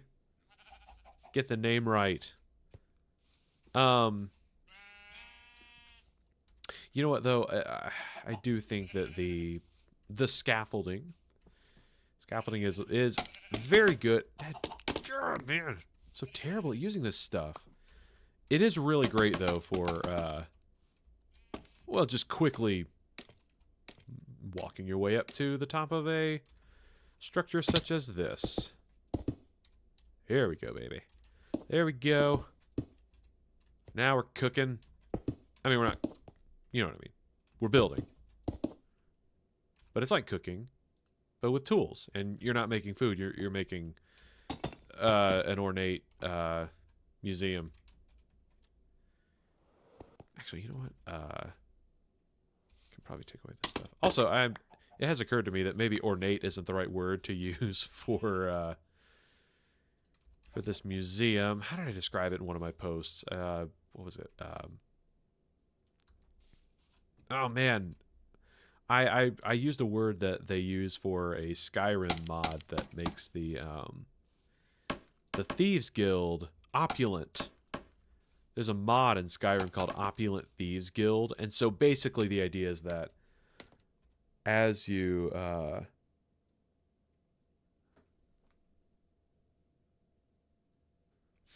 oh, thank you, Jordan. Thank you. Thanks for being here, man. Thanks for the support during my inaugural stream. I hope it was entertaining for a non-Minecraft player such as yourself. Tried to make the game seem as appealing as possible. One of these days, what did I just do? Oh my gosh. One of these days, I'm also going to do some streams where I actually do some adventures and stuff in Valheim, in Minecraft. Maybe Valheim. Maybe I will play Valheim on the stream. But, yeah, I hope I made this game look as fun and appealing as I find it to be. And I think so far we've actually done some decent work here. I know a lot of the process so far has actually largely just been planning and stuff, but I'm glad you were able to be here, even for the boring stuff like this, man. I always appreciate you, buddy. And to anybody else out there watching, again, watching live or watching later, I love you too, and I'm glad you were here. Glad you're sitting through this and watching me fumble through the creative process. I hope that this museum turns out the way I think it can. Hope it turns out to be an exciting, cool place. But so far, I think we've got a pretty good foundation laid. So I think, boom. You know, I think we could go another 4 higher on each corner. Yes. Oh, by the way, Jordan, you might already be gone. Maybe not. But I did want to actually plug the other stream-related thing that we will be doing, or that I will be doing newly, but it has to do with Jordan. If you have not watched it yet, Jordan and I have been playing a new game that came out at the end of 2023 called Wizard with a Gun.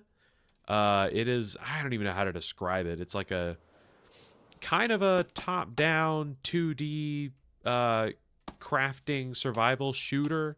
Anyway, it's been a blast so far, but what we've been doing to this point is recording everything and then just publishing the videos on this channel.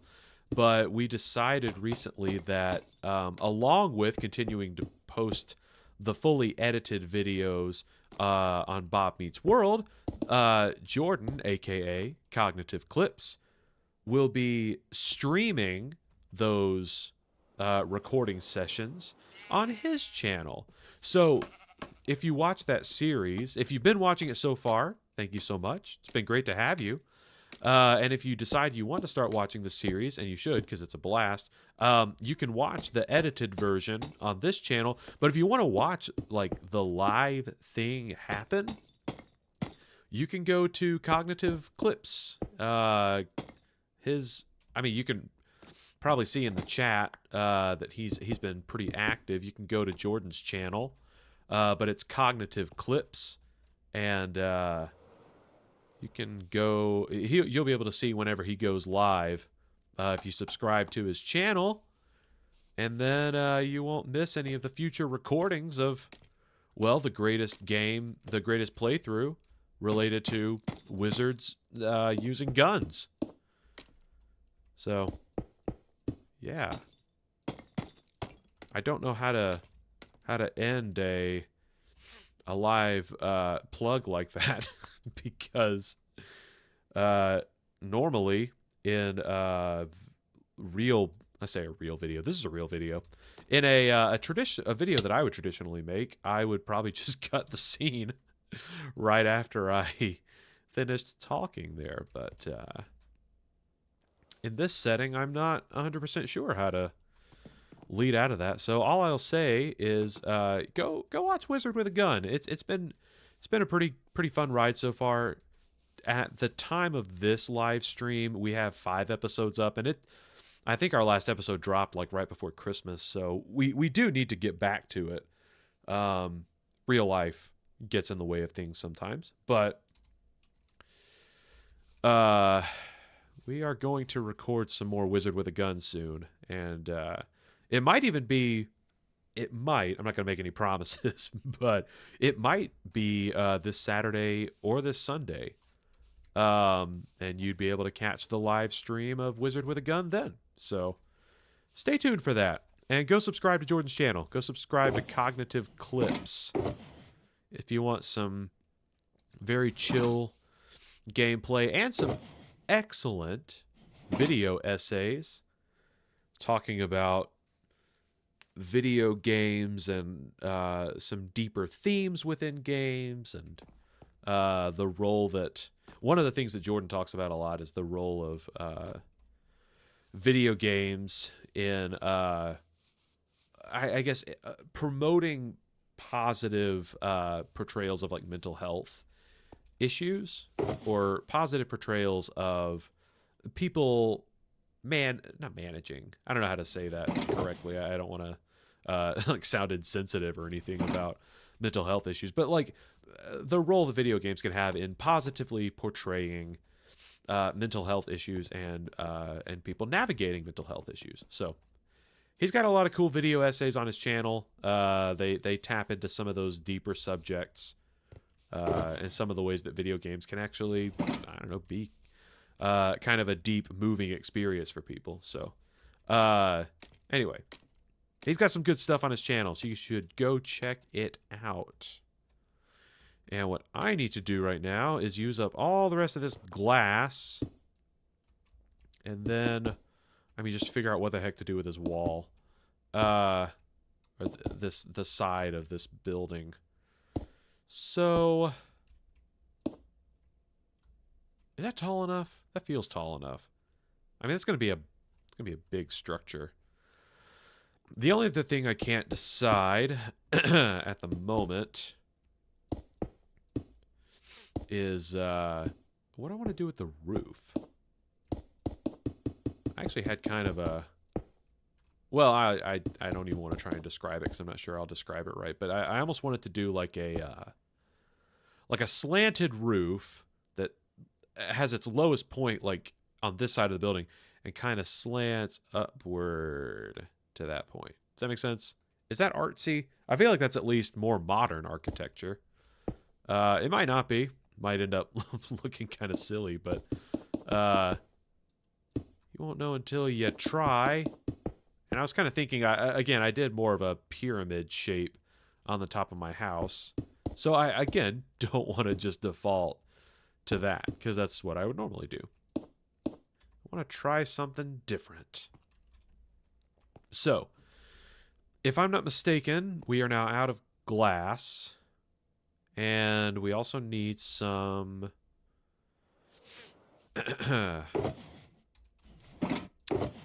we need some quartz for pillars. And here, let's put that over there. Let's put that stuff right there. Trying to keep everything organized. I don't know if I'm doing a good job. Do that, and put that right there. Put that down here. Put this stuff right here. Put that right there, right there. Okay. Boom. Okay. So, we appear to be in need of glass. We'll also need to go get some quartz.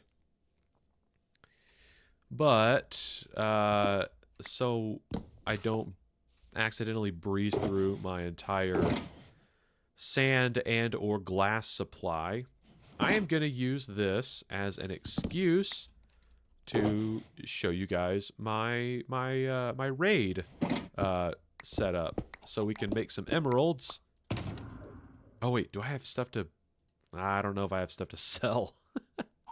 Just thought about that. Oh boy. Okay, we're gonna... Yeah, but this is a good start. This right here. This is a good start.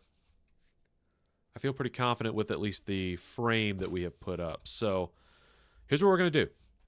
I'm gonna do just like the quickest amount of resource farming to stockpile stuff to sell back to the villagers, so that we can complete a raid, make a bunch of emeralds, and also use that as an opportunity to buy some glass so that I don't have to...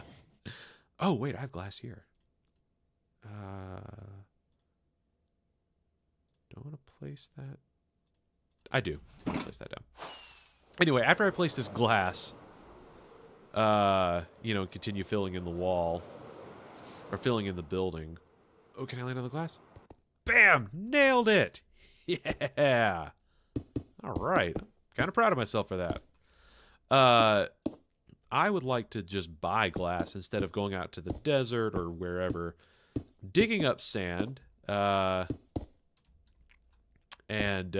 smelting all of it. At least this is more entertaining. You'll get to watch me fight a raid. You will have to watch some farming first, but after that, we will have just so many materials to... Whoa, what did I just do? Oh, I placed down... I placed a block where it was supposed to go. What did I do? Yeah, we're gonna do some farming real quick, and go fight a raid. I'm also gonna curious, any of you Minecraft players, you fellow Minecraft players watching, whether or not you have an infrastructure set up to, you know, easily complete raids. And if so, yeah, leave a comment or share how... Oh, you might hear my dog barking in the background. That is Queso. Okay, I'm actually gonna go check on that real quick. Sorry guys, hold on a sec. Queso, buddy.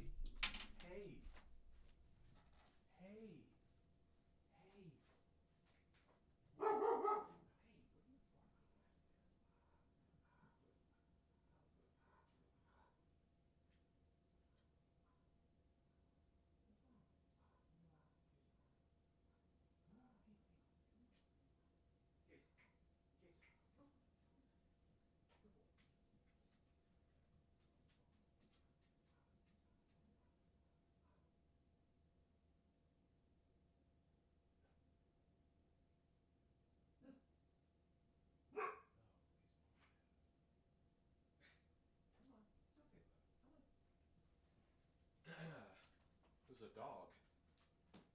Off leash. Yeah, perfect. Okay, sorry about that. Oh, my dog was going insane because he saw a dog outside our house that was off leash, trailing very far behind its owner. Excuse me. And he took exception to that, as you can imagine. It is funny though. I don't know how well you could hear his bark in the background. If you couldn't hear it, rest assured he has an extremely mean sounding bark, and it's actually pretty ironic because, and you can go look at the Bob Meets World Instagram page, or Threads account, and go see pictures of Queso, because I know I'm partial because he's my dog, but he is an absolutely adorable looking dog. Like, he's very photogenic. He's a beautiful dog, but his bark is so mean sounding, and it's actually I think it surprises people because of his appearance. You know, like he's tall, he's got a curly tail, he's got floppy ears. He's just an adorable dog, but then he's got that mean sounding bark, and it's very loud. And I mean, we've had Queso for like 6 years now, or maybe 5 years. It's been like 5 years we've had him, and he's about 6 now. And his bark will still sometimes surprise me, especially if I'm not expecting it. It's like a bomb going off. So, yeah, it's not super fun when he is upset about something and decides to start barking incessantly about it. So, alright, okay, breed the chickens. What?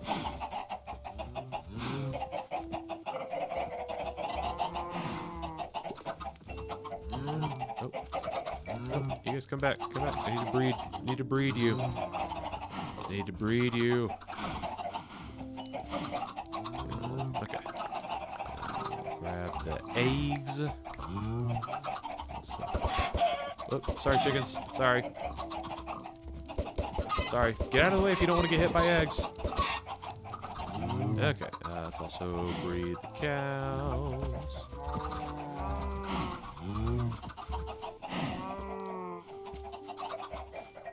Okay. Boom. Okay. So yeah, this is kind of what I'll do whenever I want to set myself up with supplies to make money. Let's see.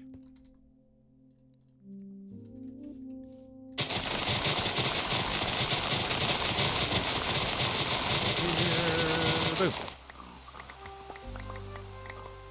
So yeah, I tried to give myself a little setup over here that from which I can get most tradable items pretty easily. There are almost certainly automated ways that I could be doing all this, but I don't know how to do all that, so this is how I've been farming things.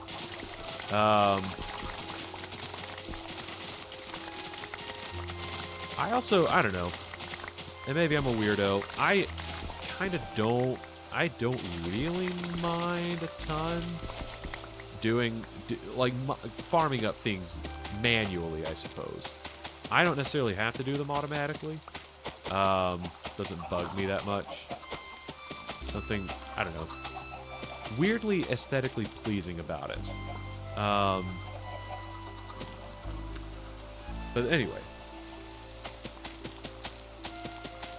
even if it does get boring, I often remind myself that, like, this is how I can set myself up to make just a ton of emeralds after completing a raid and getting the hero of the village perk, or the hero of the village power effect. It's an effect, not a power. You get that effect, man. You can make a lot of emeralds via that method. So yeah, as soon as we're done farming here, and I promise, guys, I will try to not make this not take forever.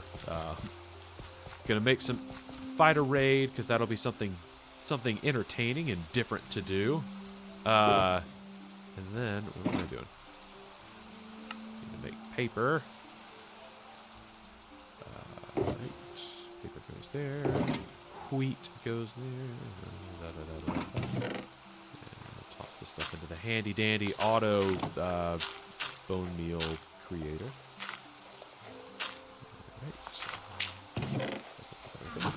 Alright, so one other thing I will often do is use all this bone meal I have, which I got, by the way, in case you're curious. You might be, or you might not really care, but I'm going to tell you anyway. I got all that bone meal from farming wither skeletons. When I was setting up my beacon array, which took 24...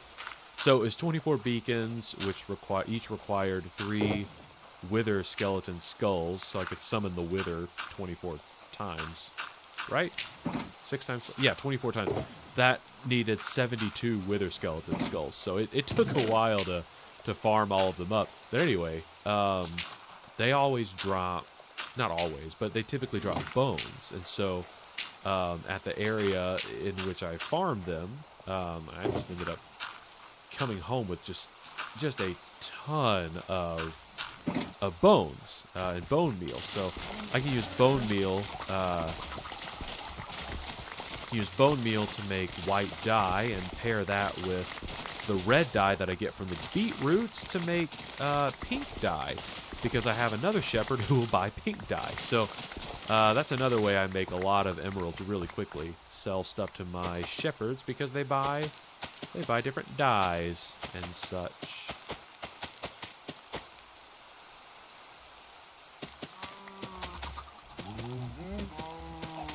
Ah.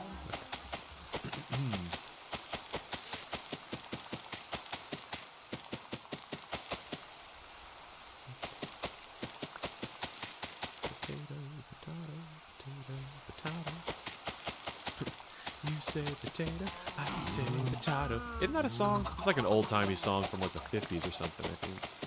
You say potato, I say potato. You say tomato, I say tomato. So one of my favorite jokes from beloved Disney cartoon Phineas and Ferb, which has no business being as funny as it is, by the way. That's one of those weird things that, like, when I tell people that, I think people are surprised when I tell them I like that show. I think people are, well, probably, some people probably think of it the same way that a lot of people think about Minecraft. They're like, isn't that for kids?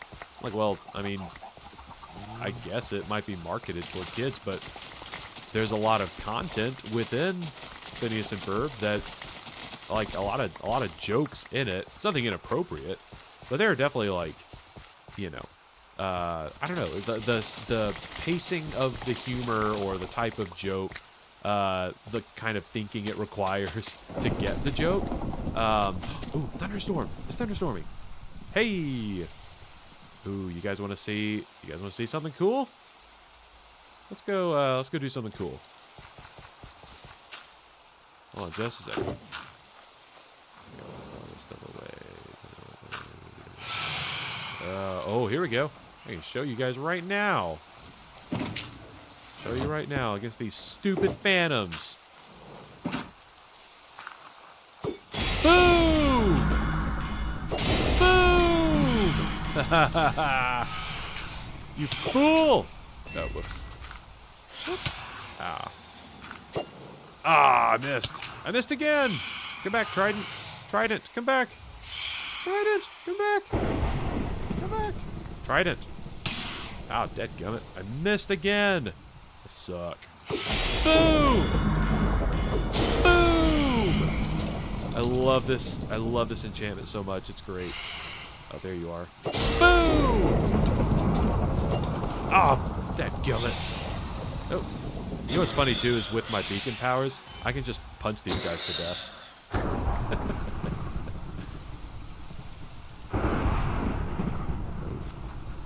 Alright. Hey, you. You're trespassing on my land. You go on and get. Oh, dadgummit, I missed. You go on and get. Oh. Oh, I'm so terrible at this. Yeah! Alright. Alright, there anything else we want to go roast? Ooh, wait, here we go. Oh, I missed. Okay. Alright, so, really? We doing this again? Did you not hear what just happened to your friends? Alright. Oh, wait, is it done? Oh, no, it's not. Okay. So, I want to try and create some charged creepers. Oh. Gosh, I'm terrible at this. So we can get some, mob heads. If a charged creeper... Oh, no! Oh, come on now. No, I need a creeper. No, I need a creeper. Is there a creeper anywhere around here?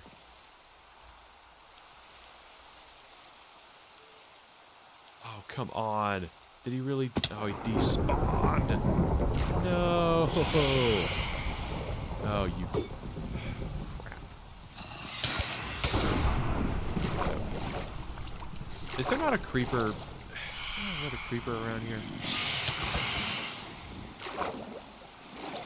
Hey, dummy. Crap. Oh, this is not good. Man. Man. Where'd that creeper go? Ah. Dadgummit. Hold on. Okay. This is getting out of hand. Oh, oh, oh, oh. There's a creeper. There you are. I'm looking for you. Looking for you everywhere. Oh, oh, oh. Wait. Oh, wait. Oh, shoot. I need him out of the water. Crap. Get off me.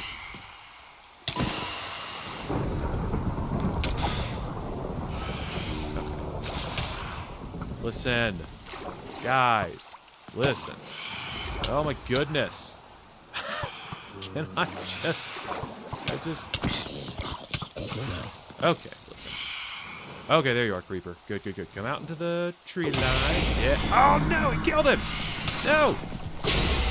Okay, okay, okay, okay. Good, good, good. Okay. He's here. Okay, now you, creeper, you come here. You come here. Alright. What? Oh my gosh. What is happening right here? Oh my gosh. This is a madhouse. Also, thank you, netherite armor, otherwise I would absolutely be dead. Okay, you, other creeper, come here. Other creeper, come here. Alright, so... Alright, so... Okay. So I need both these creepers near me. Also, it's entirely possible that I die from this if I don't tank the creeper shot well enough. Okay. It would be cool to have another creeper head, but... Alright, you guys just come here. Oh, dadgummit. What is hitting me?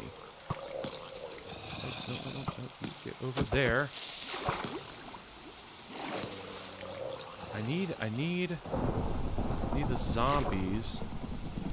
I really just need all of them to come over here. Maybe that's what I need to do. Maybe I just need to lure everyone right over here. Okay. Okay. Okay.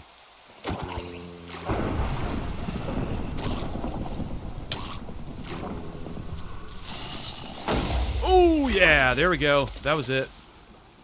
Oh, that made my heart skip a beat for a second. I really thought it was going to kill me. I mean, those Those blasts are pretty powerful. Okay. Oh, does it only drop one mob head at a time?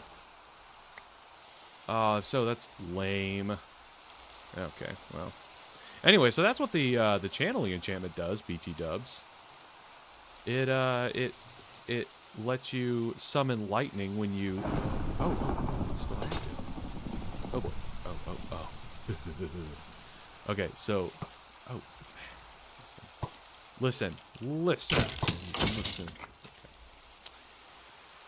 Whenever the armor, whenever you like put your armor on, it sounds a little bit like that like hiss sound that creepers make. Oh, man, maybe the thunderstorm's over now. But hey, I got another zombie head, so that's good. Alright, anyway.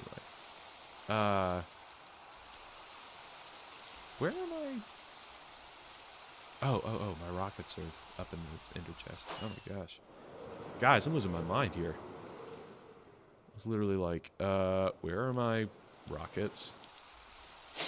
Oh, whoops. Yeah, those rockets. Okay. Anyway, so yeah, that's, that is, what's it called? That's what channeling does. Just completely lost my train of thought. Yeah, that's the channeling enchantment. It's pretty fun. I enjoy getting to use it, you know, when thunderstorms happen, because they're not, I mean, they're not insanely rare, but they're not that common. They don't happen that often. So I try to take advantage of them whenever they pop up. Try to get some mob heads for decorative purposes.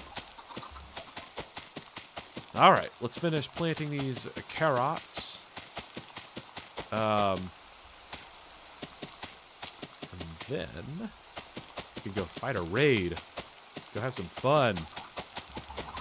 You know, we've been working so hard. Good to take some time off, do something relaxing. And by relaxing, I mean fight swarms of evil gray-skinned men who want to kill me. You know, to each his own. I find that quite fun and relaxing. So, what am I looking for? Carrots. Okay.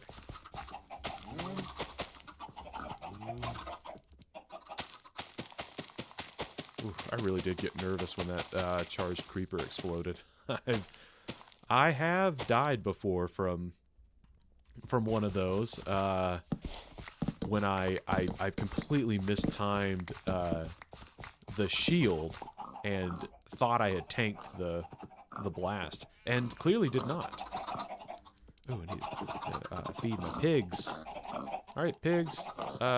Breakfast time. You there. You there, pigs. Breed. Breed, I command thee.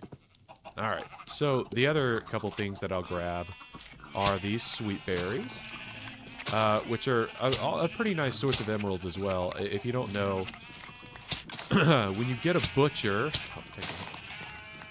to master level, he will buy, he'll buy sweet berries. So,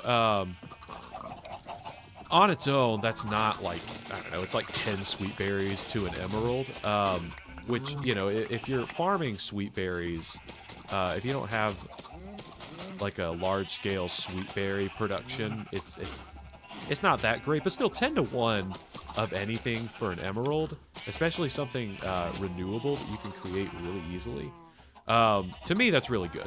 So I enjoy that. That's one of my go-tos for quickly amassing large amounts of something to trade for emeralds. Sweet berries is like, that might be the top of my list, honestly. Because, and I only recently found this out, if you have, basically you can just stand in front of a singular sweet berry bush, and just use bone meal on it constantly. If you just have like a stack of bone meal, you can just breeze through all of it on sweet berries, but as you use it, the sweet berries will just pop off of the bush, and you collect them. So it's really easy. It's actually insanely easy to get a massive number of sweet berries very quickly. And then when you have the discount in the store from being the hero of the village, again, you can just make just so many emeralds. It's pretty wonderful. So let's put away the sticks and put away the crops. And I'll actually show you what I'm talking about. We'll just do this with a couple of stacks of, not even a couple stacks, with just like a stack and a half of bone meal.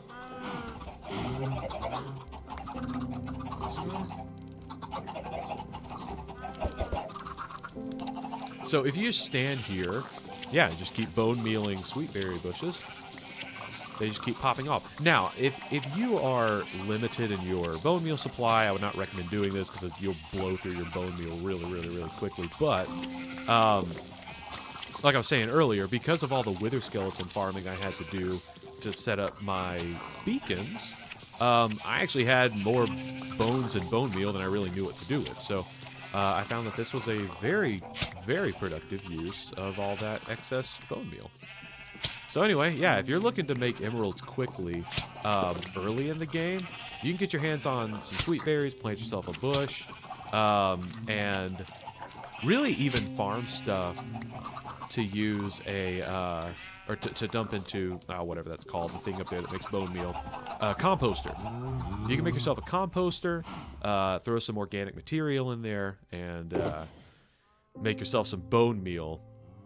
That's a really simple way to up your emerald stash really quickly.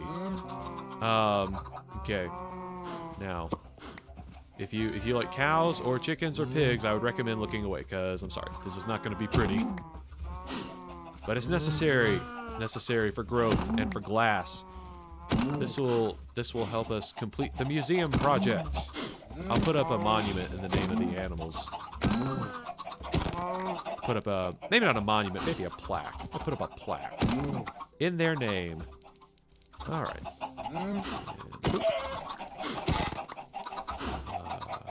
Also, selfishly, this is a good way to, I mean, it's not incredibly fast, but it's still a decent way to recharge my mending gear as well.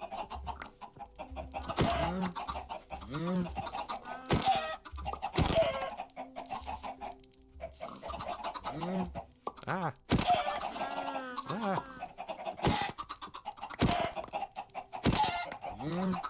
I know. Sorry, chickens. I'm sorry.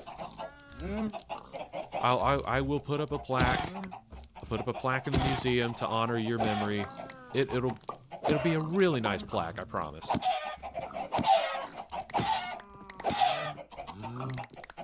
Oops. Okay. See, this is why I prefer to do the jump down swing, because it's instant, it's painless. No one suffers. It's just quick and painless.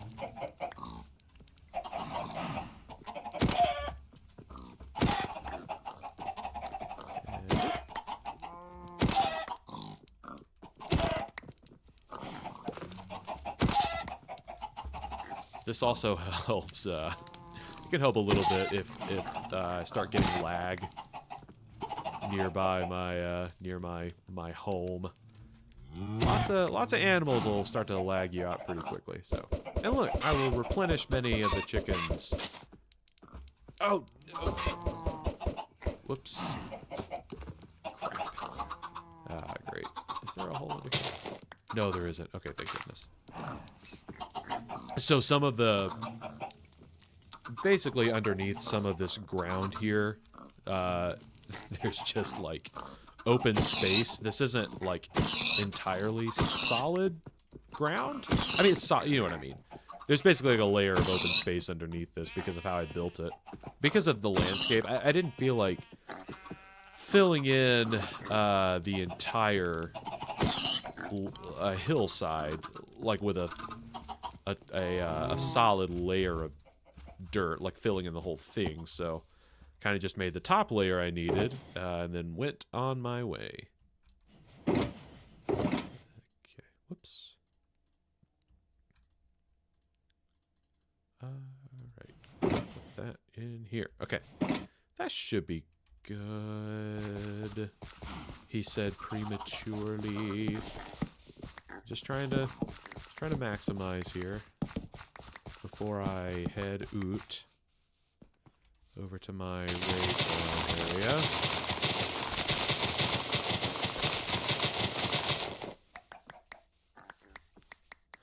Honestly, I was doing this whole process a lot more frequently when I was trying to, you know, build the beacon power setup, because I was using primarily emerald blocks to build the base of each beacon, because I could get emeralds really quickly. I did also use some iron blocks because you might have noticed throughout this stream that iron golems spawn like crazy in and around the village. I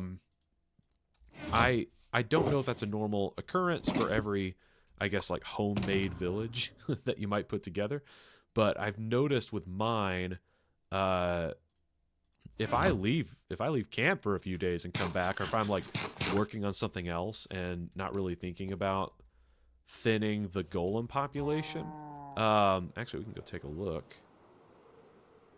There will be golems all over the place. Let's see. See? There are like 2 of them over there. There's one here. Oh, there.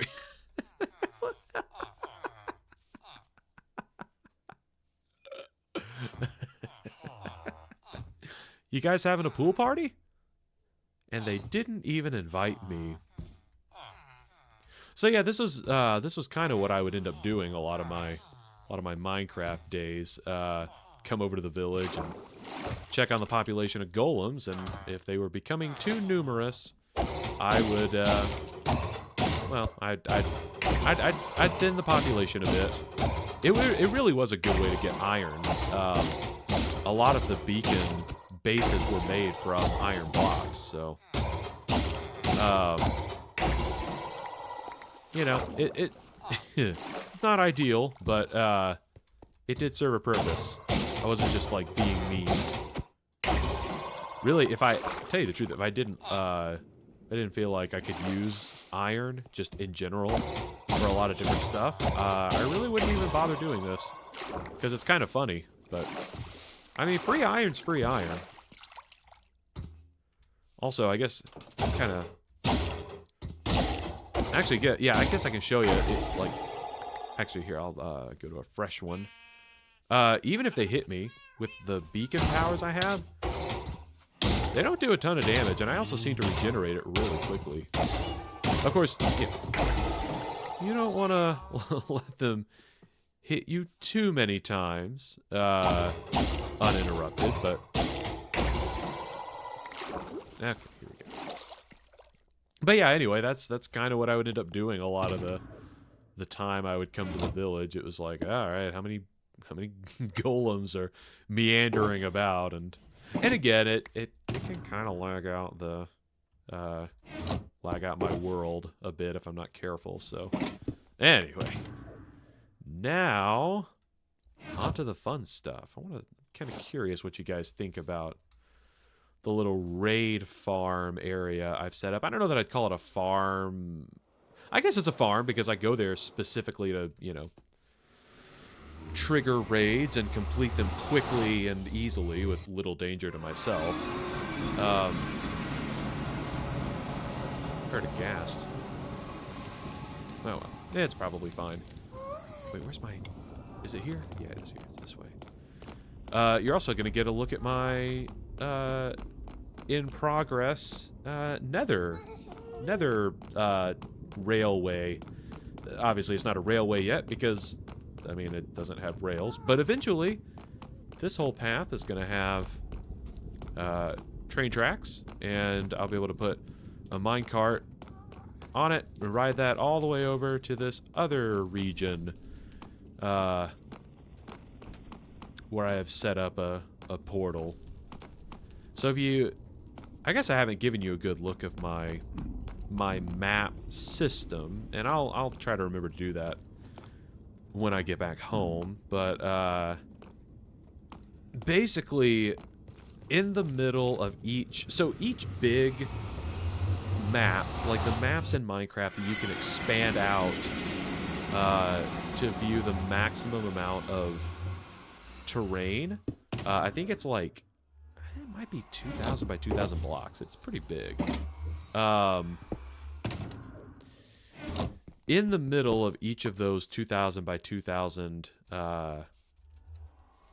sections, at least of the ones I've been able to get to so far, I have been going to the center and placing a nether portal, and then marking it with a yellow flag, so it shows up on the map, and I can basically carry around my little cartography shulker box with all of my maps in it, and as long as I kind of keep those in order, I can almost always kind of figure out what region I'm in if I start flying somewhere and I get lost, or I'm just kind of exploring and want to know where I am. I'm able to pretty quickly get the cartography, shulker box out, pull out the maps, and get a pretty easy look at where I am. But the nice thing about those nether portals is obviously in the nether, when each nether block equals 8 overworld blocks, you can connect those portals via railways or just regular walking paths, I guess. And you can use that to travel around to different areas of your map pretty quickly. So I have set up a raid farm area in this region of the map, which I have affectionately named First Ring 10, and it's not that far away from a pillager outpost I have found, which is notated by the brown flag that you might notice on my map. And what I normally do is zip over here real quick, and here we go. Just kind of hang out here and kill pillagers until I find a pillager with a banner on his head. Because obviously those guys are the ones... I guess I killed a phantom earlier. Those are the ones who will give you the... I forgot there are allays here that I also need to tame and bring back to my home. But yeah, the pillager with the flag will give you the bad omen effect, and that's how you trigger a raid. So I just fly back over to my raid area. Oh god. Hi, fellas. And yeah, trigger the raid, beat it, get the hero of the village bonus. And then I'm all set to make a lot of money. And then I can buy a lot of glass. Boom! Alright. Oh, there's one. Perfect. Alright. Beautiful. Ow.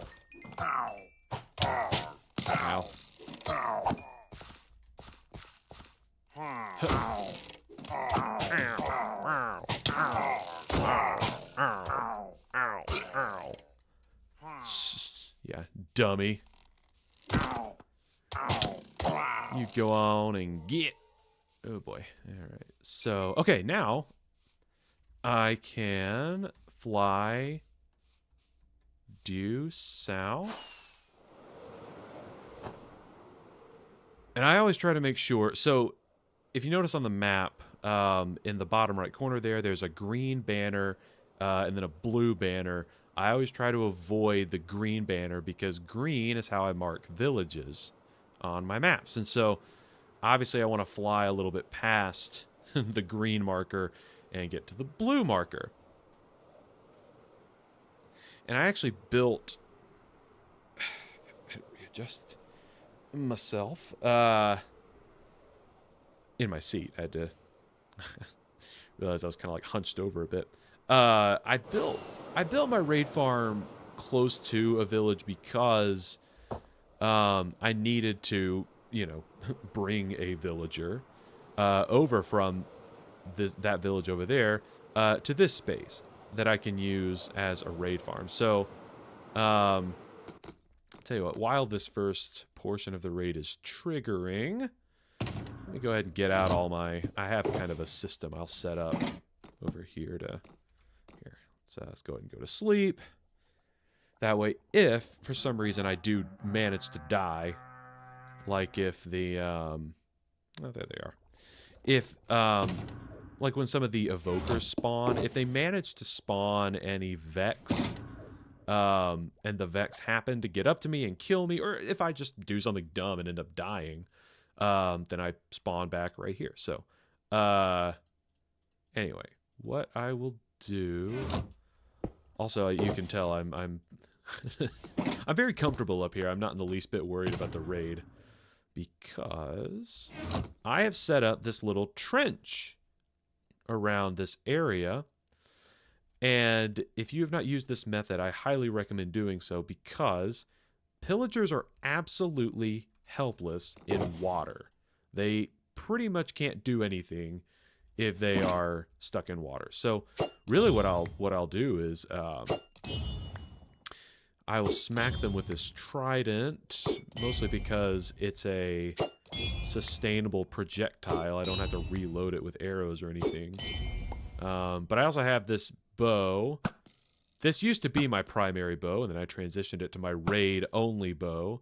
But it's an infinity bow, which is great for raids, because if you go the route of using arrows, like you will breeze through arrows in a hurry. Because especially when you're playing... I'm playing on hard mode, not hardcore, but just like regular hard mode. On hard mode... the raids can end up lasting a while. So, anyway, what I've got here is a double layer of walls.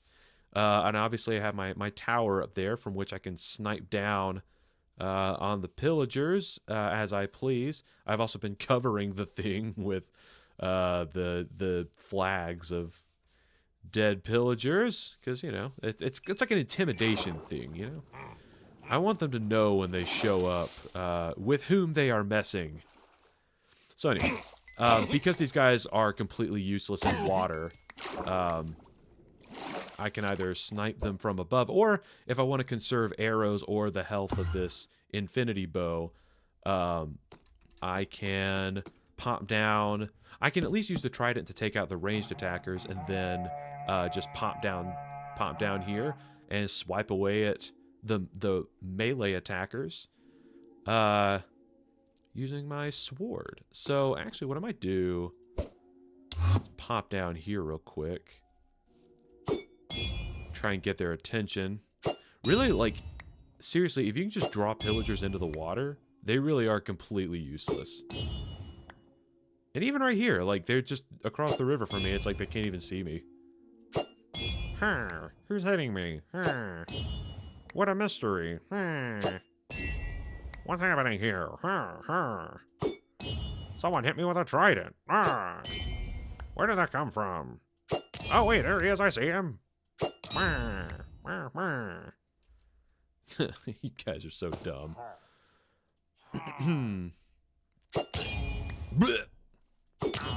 Ow. Ow. Ow. Now, okay, you know what? I'll tell you, that actually is a good way to draw them to you. If you can get the person carrying the flag to run toward you, that's a good way to attract them, because they'll, like, I don't know what the pecking order is for the... Oh, shoot, you know, I just realized, too. This is kind of dumb. Speaking of dumb things that might get me killed, I usually try to wear my chest plate during these fights. Just in case, because, I mean, in close quarter combat, I mean, it's pretty easy to get smacked one or two times. And so, while I'm very, very safe inside my walls there, if I decide to come down here, and I take a shot from one of those, I don't know what the guys with axes are called, but those guys hit really hard. So I do need to be a little careful if I'm hanging out down there. Oh, dadgummit. See, I need to figure out a way to get the pillagers to either spawn, like, actually over here and not on that side of the river, or figure out a better way to draw them over here. Although, I mean, this is working out well, I guess. Also, in case you are wondering, yeah, I am just trying to conserve the health of this infinity bow by using the trident, just because, you know, you can't put mending on an infinity bow. So silly. I guess that kind of makes sense. I mean, that would be just an insanely OP bow, right? Like, if, like, imagine you could have a bow that shoots unlimited arrows and it never runs out of, like, it'll never break. That's pretty incredible. All right, let's at least head back over to base. Oh yeah, in case you were curious, this is where I keep the villager. He's in here. Yeah, there he is. Look at him, safe and sound, all cozy. Oh hey, there you guys are. How's it going, fellas? You ready to die? Oh, there he is. I found him. Found him. Oh, the witches are here. Sorry, that sounded possibly mean. Like, oh, there she is. What, you know? She's a mean person. She's a witch. Like, no, that's her occupation. She throws potions during raids. That's like her whole job. Okay, so the other nice thing about wearing all my armor is, I can show you in a moment. I have thorns on a couple of my pieces of armor. Oh, what? You jerk? Yeah, that's what you get. That's what you get for throwing potions at people. Actually, I know the cure for this. Aha! So yeah, fun fact. Honey cures poisoning. The more you know. Also, wow, I'm low on health. I mean, I guess... I'm just gonna assume that if you're watching this stream, you knew that already. But in case you didn't, yeah, one of the cures for poisoning in this game is honey. And I don't know if that's a cure for poison in real life, but it could be. It's probably not. Haha, idiots. Alright. How are we doing? Oh, there's another witch over there. Man! Gotta be the one who's, like, farthest away. Alright, ma'am. Look, let's just stop scurrying about. Okay. We might just have to tackle this one head on. I grow tired of waiting for her to just stand still for a second. Wait, where are you? Witch? Where are you? Oh, there you are. Get out of here with your fake Yoda-esque laugh. Oh, please.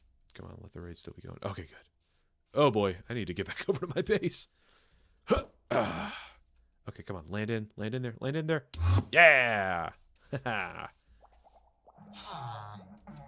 did it. Oh, they're over there. We're fine. Okay, so we're gonna have any... Oh yeah, we got an evoker in there. All right, so gotta take that guy out from up here, if possible. Where is he? Where are you? Oh shoot! Oh, all right, get in the water, or at least stand right there. Yeah, got him. Sweet.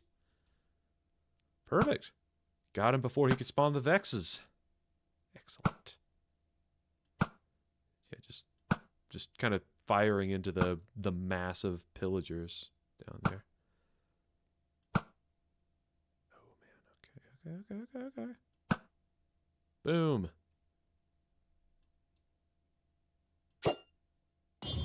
Why do they want to be the one to hold the flag? Right? Like, that kind of makes them an easy target. So easy to spot. Yeah, there you go, guys. Come over here.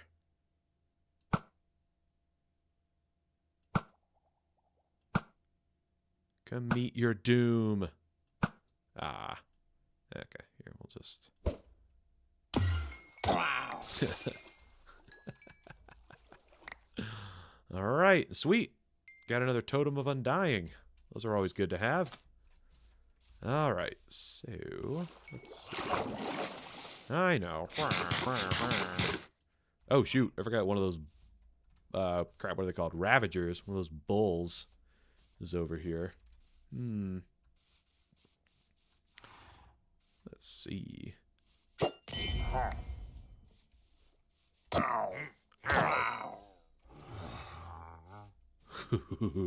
I am scared of those things. They hit insanely hard. So we are just gonna mosey back along this one. Because you guys are absolutely helpless in water. Didn't take swimming classes as children, I see. Boom! Here, let's just slide back over here. This poor Ravager is just like, hey, what are you doing? Like, hey, stop teleporting back and forth. I don't like it. Actually, okay, so if I... Here's the thing. I feel like I should sleep so that phantoms don't possibly spawn on top of me? But goodness, I will feel dumb if that, like, cancels the raid. I don't think it will. But yeah, if that causes the raid to end. Oh, that'll feel so dumb. Okay, good. Woo! We're still here. Boom! Alright, let's see if I can make this jump. Ready? Whee! Splash! Splash! Oh, shoot. Nope, you get away from me. You get away from me, you freak. Haha, alright. Have at thee!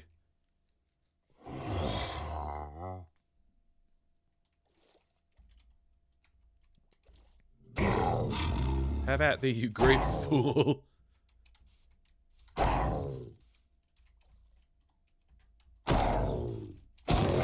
Yeah. Take that. Alright, let's head back upstairs.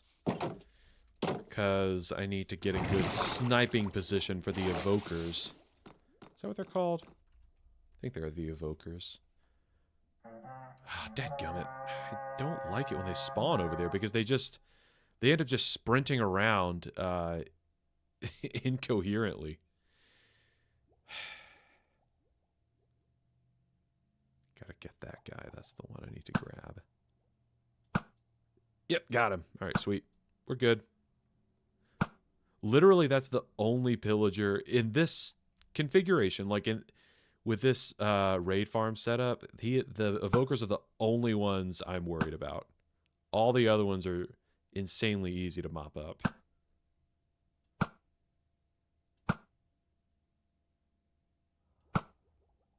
Oh, come on. Okay. Oh, there you guys go. Yeah, you step into the water.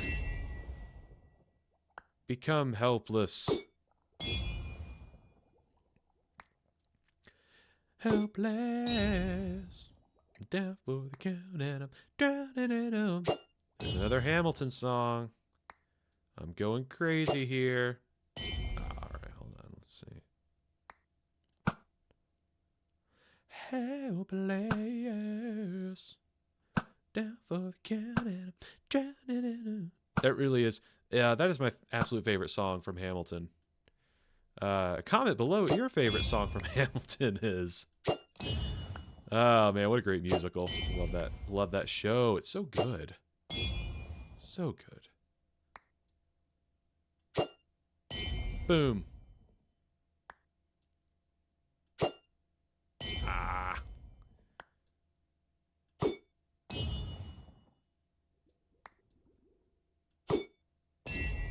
All right, cool. All right. Oh, wait. Woohoo! Splash. All right. I'll see if I can get that Vindicator. Those are called Vindicators. Hello, Vindicator, sir. Do you want to try and kill me? No? You're just going to stand right there? Are we cool with each other? Oh, so you're choosing the route of peace, I see. Good for you. I'm just going to go collect some XP from your friends whom I have killed.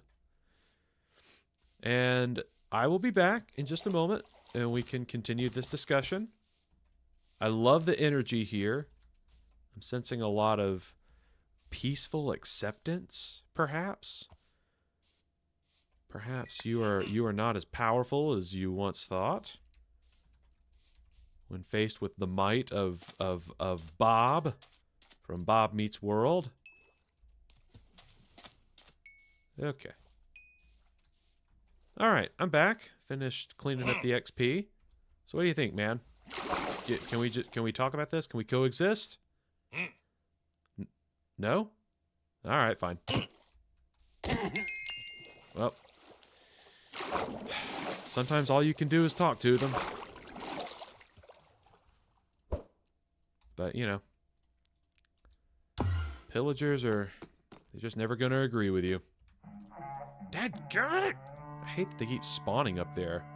Alright, so this should be the last wave, if I'm not mistaken, because usually the last wave has an evoker riding on the back of a Ravager. So, I had to be careful in this round because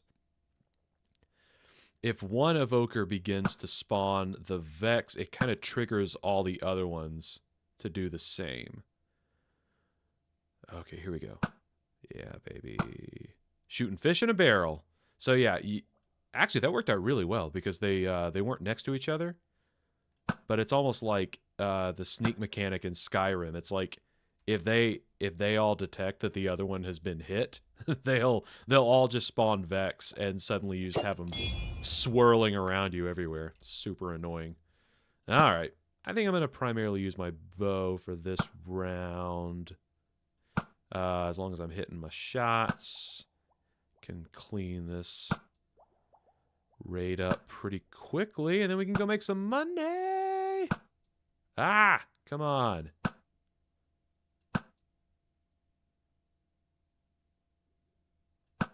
Yes, yes. Stand still for a moment. Ah, man. Okay. Bang. I love how powerful the trident sounds. You know? Every time it hits something, it's like bang! It sounds like it has so much like weight and power to it. It almost reminds me of the sound that they give to Mjolnir in Marvel movies. It's that sort of metal sound to me. Where it's like whoever is throwing it, it's like, oh, this is like a magical item and it's incredibly powerful. And I feel like when it hits stuff, the sound of it, it sounds like it's hitting stuff with such force. And it just sounds really great. I love it.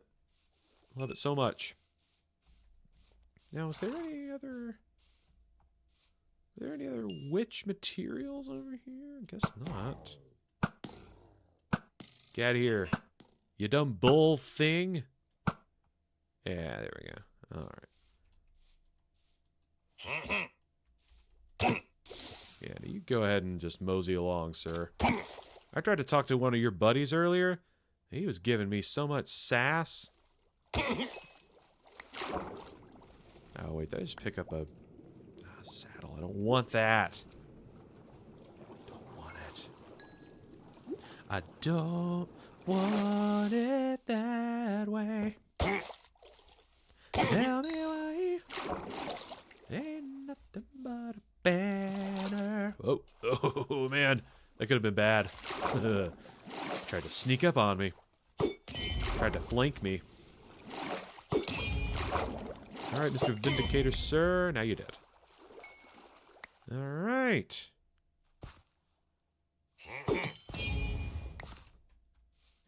Idiot. Okay. Look at that, guys. We're almost done. I'm almost there.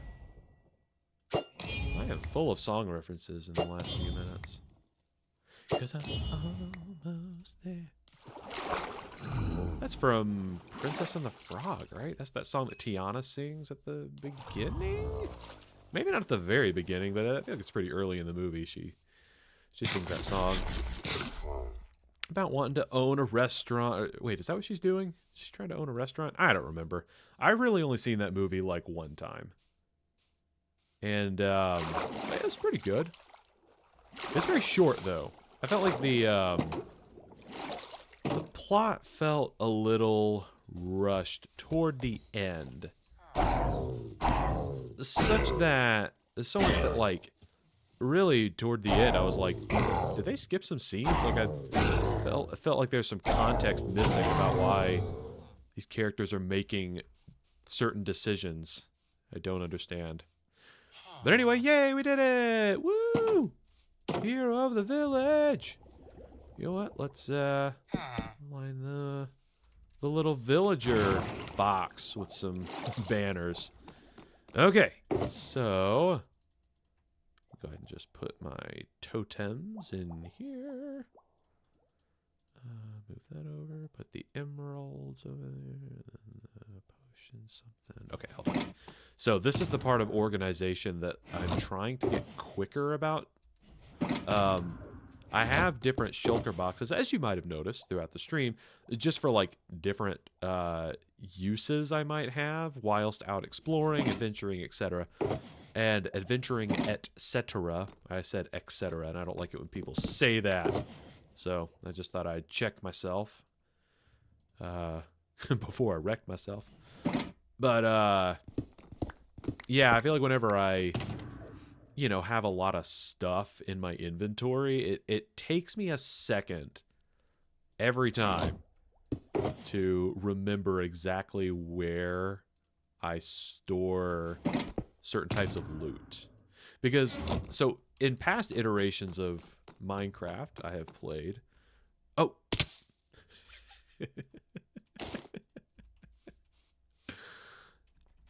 Studies have shown that it's easier to fly when you're wearing your wings. Fun fact. No, I have in the past, when using the shulker box and ender chest method for traveling storage, I've literally just had like, I was less specific. Let me put it that way. Especially with loot, I was literally just like, okay, anything that's not like a built item or armor or tool or whatever that I'm gonna use, yeah, just toss it in a loot chest. I just have a bunch of loot chests and that's it. But I realized in this playthrough that it's smarter and easier for me, especially with villager trades, to have specific shulker boxes for tradable goods. That's how I've labeled those boxes in my my ender chest. So that helps me stay way more organized when sorting through stuff that I have gathered whilst in my travels. That being said, I still don't feel confident in my ability to quickly navigate my own system of shulker boxes, but we make it work. But anyway, that was...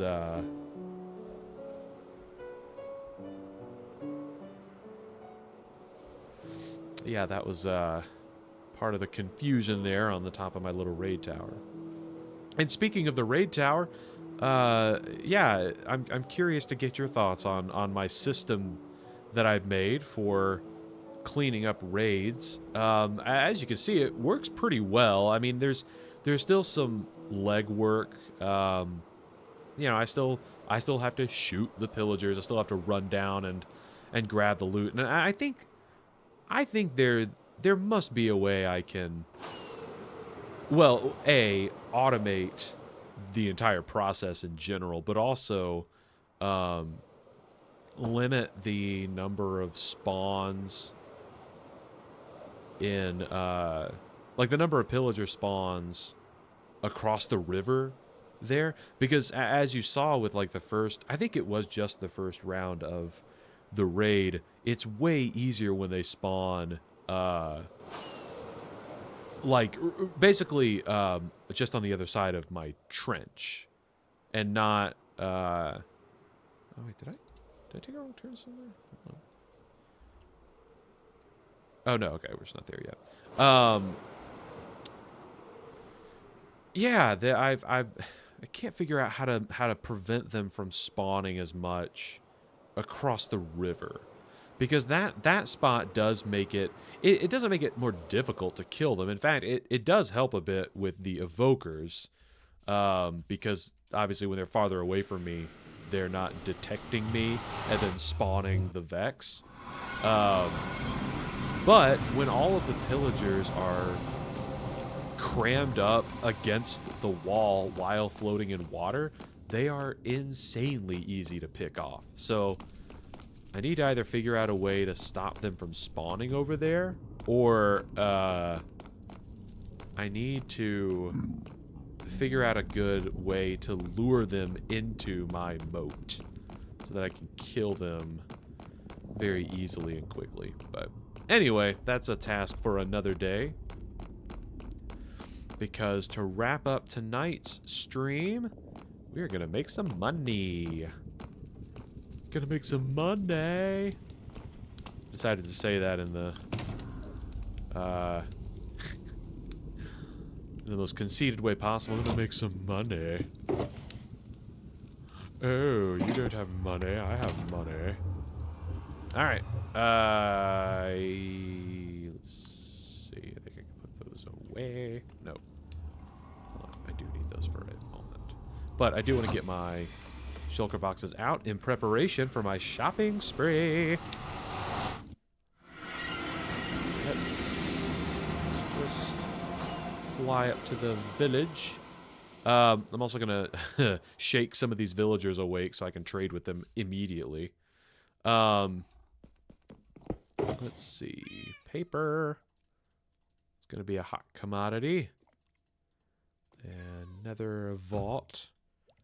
I think I have enough rotten flesh to trade, but I guess we'll find out. You there. Accept this paper. Thank you so much, sir. Okay. And you there. Yes. Accept this rotten flesh. Let's see. Put that away.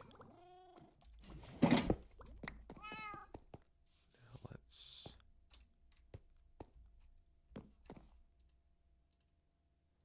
trade away some of the nether vault. Oh, ja, nether vault. Anyway, here, let's just activate this fella here. Trade him some sticks. Ah.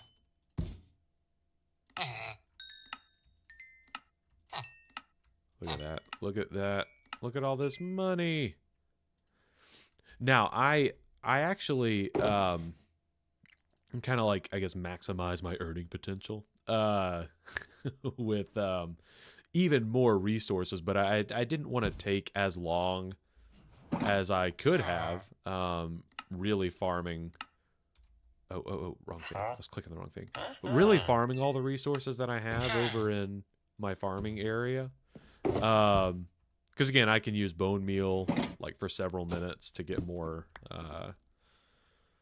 you know, sweet berries and whatnot.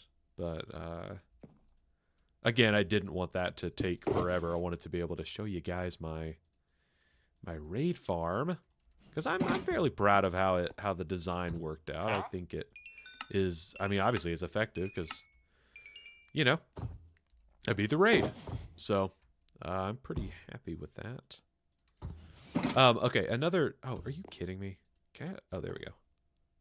Can I trade with this guy? Yeah, and obviously another benefit of being able to trade a lot with the villagers and get a ton of emeralds is you can buy golden carrots from these farmers. And golden carrots are an excellent source of food in this game. They provide a really, really high saturation level.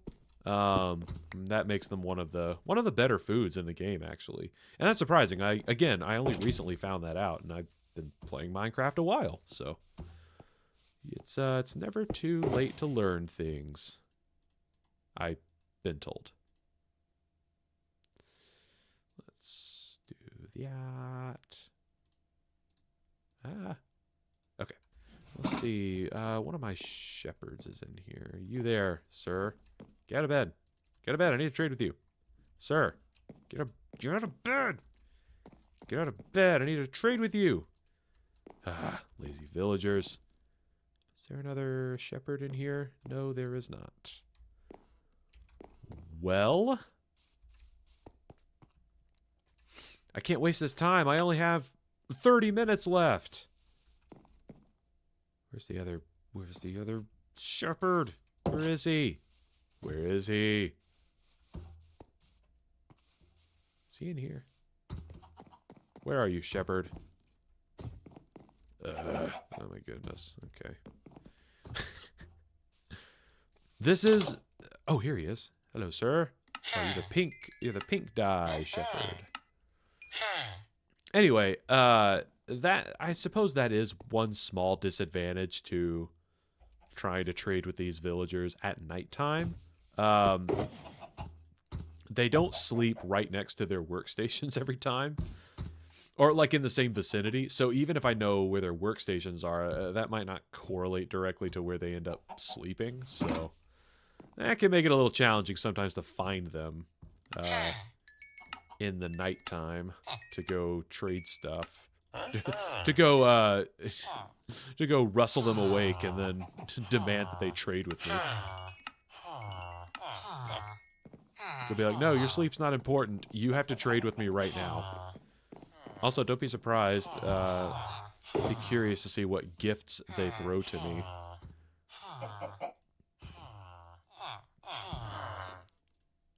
I know.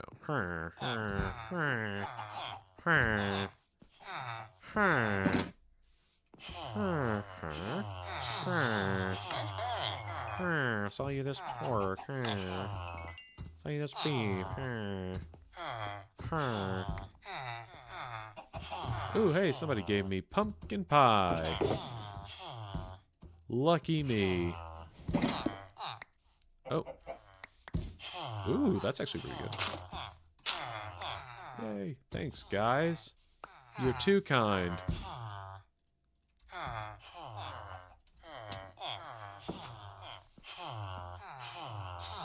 Alright, what do you sell, sir? Or what do you oh, you take potatoes. Nice, okay.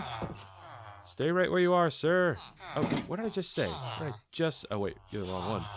There you are. Hey, you... Sorry, man. You actually did exactly what I asked. You stayed right where you were. I just stupidly ran away from you. Okay. Alright, let me get out my carrots. Oh my gosh, all this stuff. Sir, do you take carrots? No, you do not. Ooh, sir. Sir, do you? No, you're not the red dye shepherd. Man. How about you, sir? Yes, you take carrots.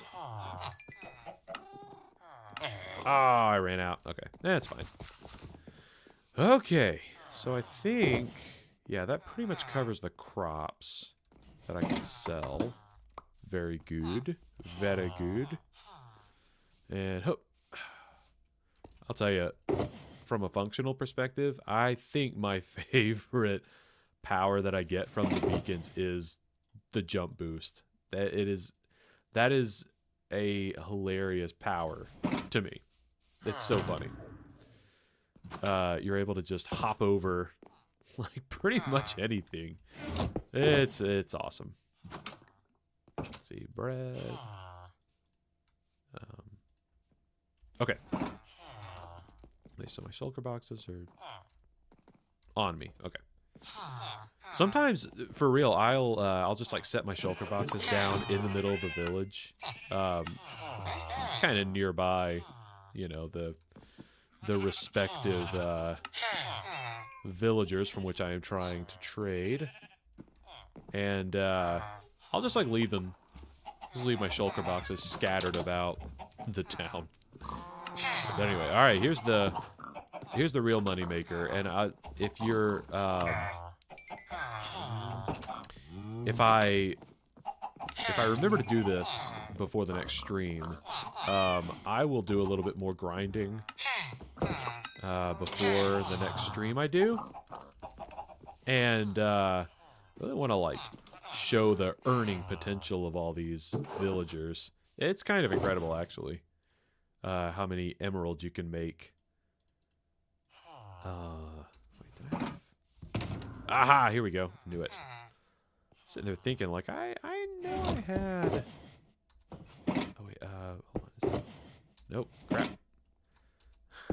Also so unorganized sometimes. Okay, there's the food one, and... Okay, I need to sell that stuff. These are just little gifts or whatever. But yeah, the villagers can make you a lot of emeralds very quickly. And I mean...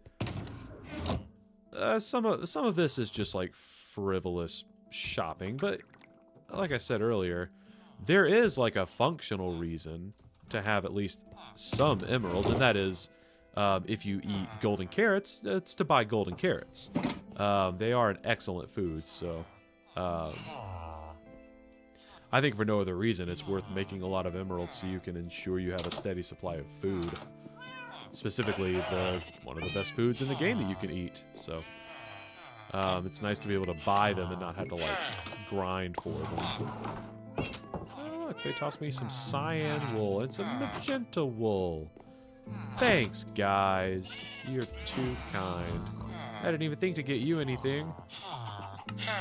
Except, I did. I got you all the tradable goods that your little heart could ask for.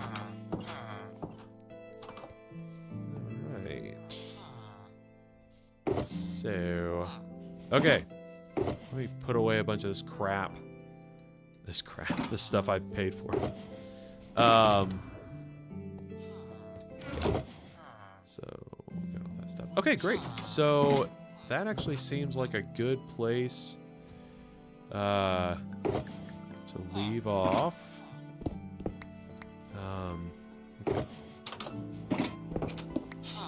Okay. Let me just put away all my stuff, and then I can fly over to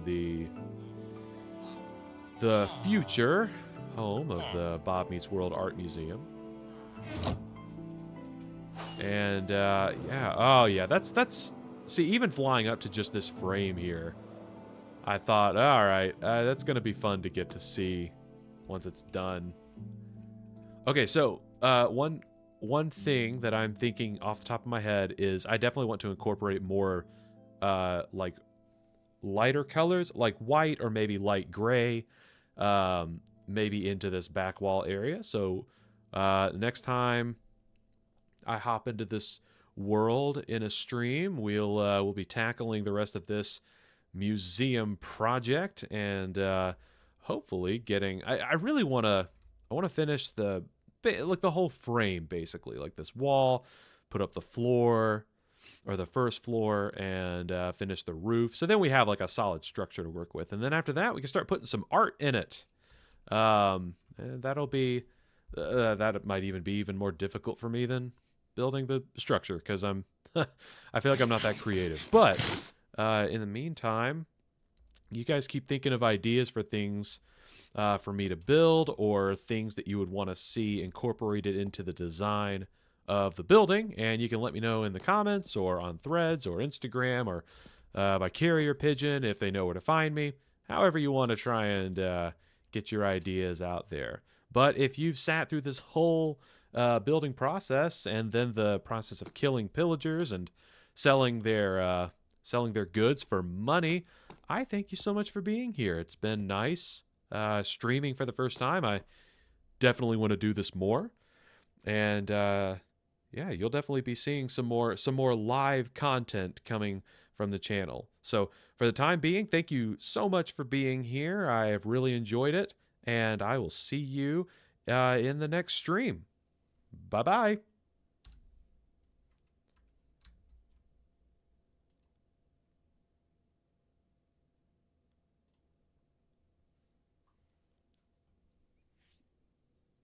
All right.